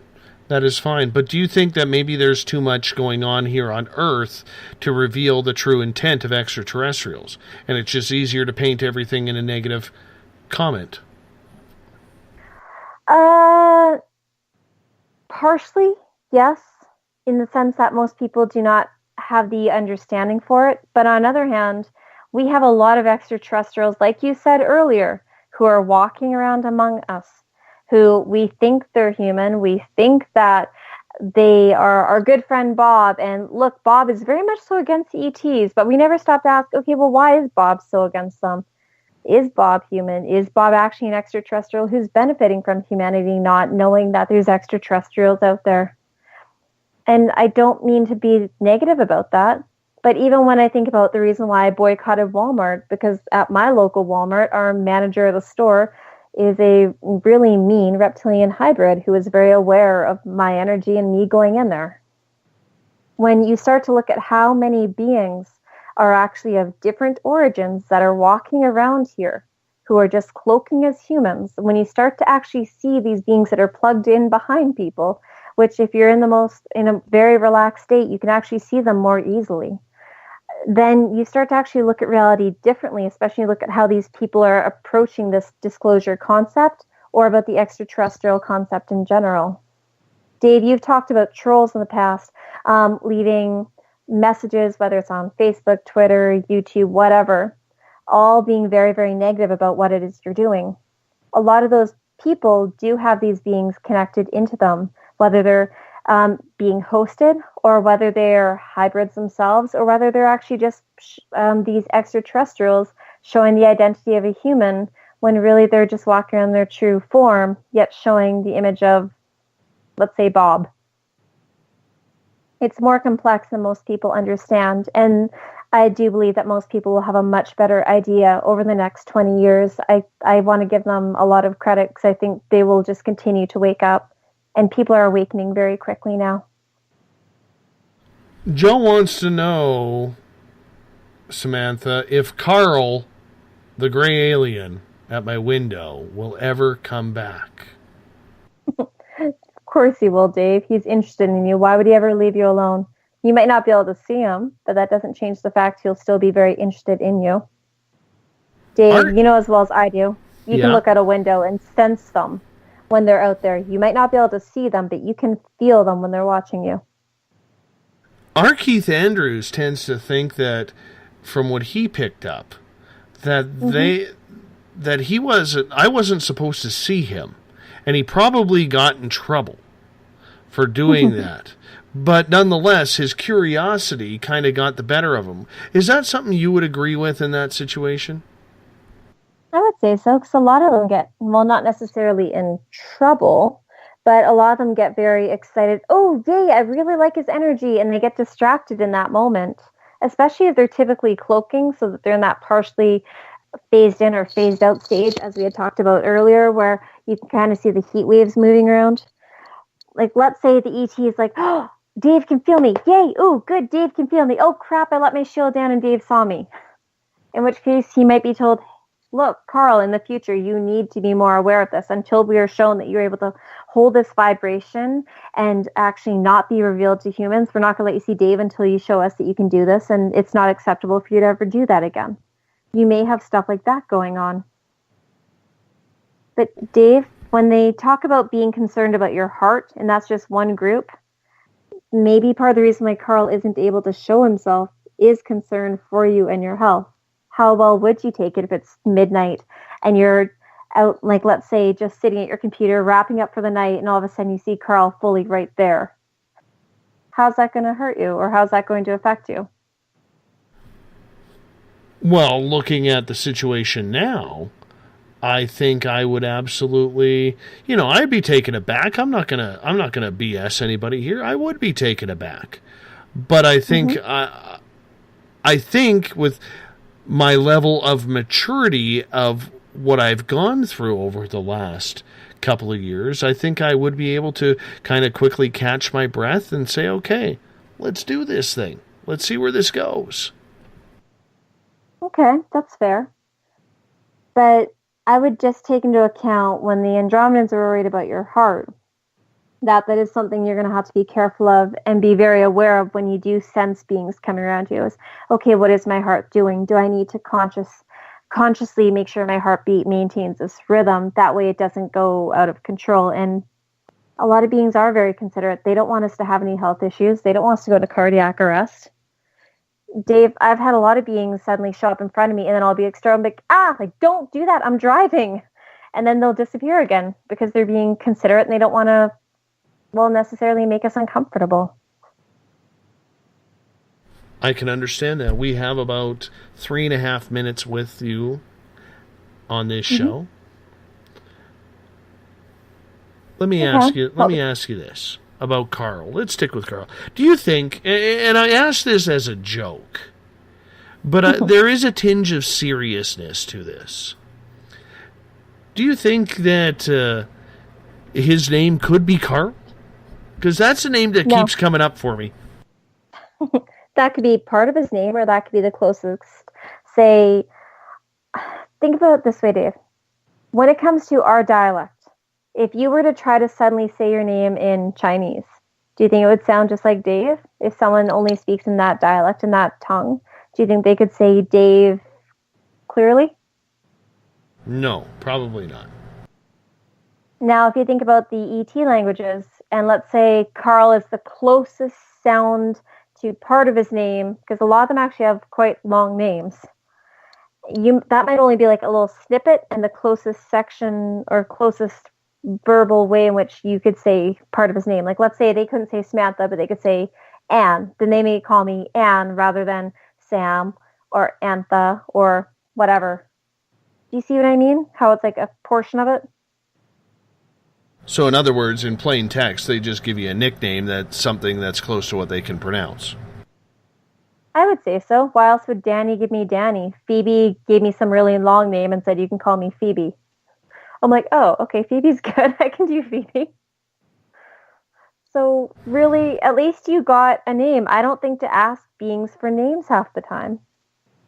No, I just decided I was going to start calling him Carl because I couldn't think of anything else. Well, that's good. At least he's willing to let you call him Carl. You didn't get a strong impression right away saying, please pick a different name. No, I think he likes it. Fine. He likes it when I go, damn it, Carl. Damn it, Carl. Where are you? You know. That's funny. I like that. But, Dave, think of it this way. When it comes to all these extraterrestrials, it's very common for them to choose names that are simple for us to understand, that they can easily know is not, like, let's say Carl. You're not related to a Carl. So for him, he's like, okay, good. I know he's not talking about his dad, his uncle, his brother, whatever. He's talking about me or to me. So they tend to be very aware when it comes to that thing or that type of aspect as well. I can very much understand that. Samantha, we got to start wrapping things up here. Let everybody know your website, where they can find you at Lorien Fenton's Paracon, Mary Rodwell's latest book. Right. Well, my website is www.samanthamowat.ca. I'm on YouTube. Just look up Samantha Mowat. They've got about another 200 videos they want me to do, but I haven't had time in the last month, but I'll get to it. I'm going to be at Lorien Fenton's Paracon I think it's in 9 days from now, which is fantastic. I'm so excited in San Francisco. If you could join us, please do. It's going to be a lot of fun. And my family is actually chapter 1 of Mary Rodwell's newest book, The New Human, which is discussing how humanity is being upgraded and the different children that are going through experiences and how I've gone through them and things of that nature. It's pretty cool. I like it. Samantha, as always, much love from all of our audience members to you. The messages are coming in fast and furious on how much they love hearing you on this show. Thank you, my dear. It's always a pleasure. I send hugs.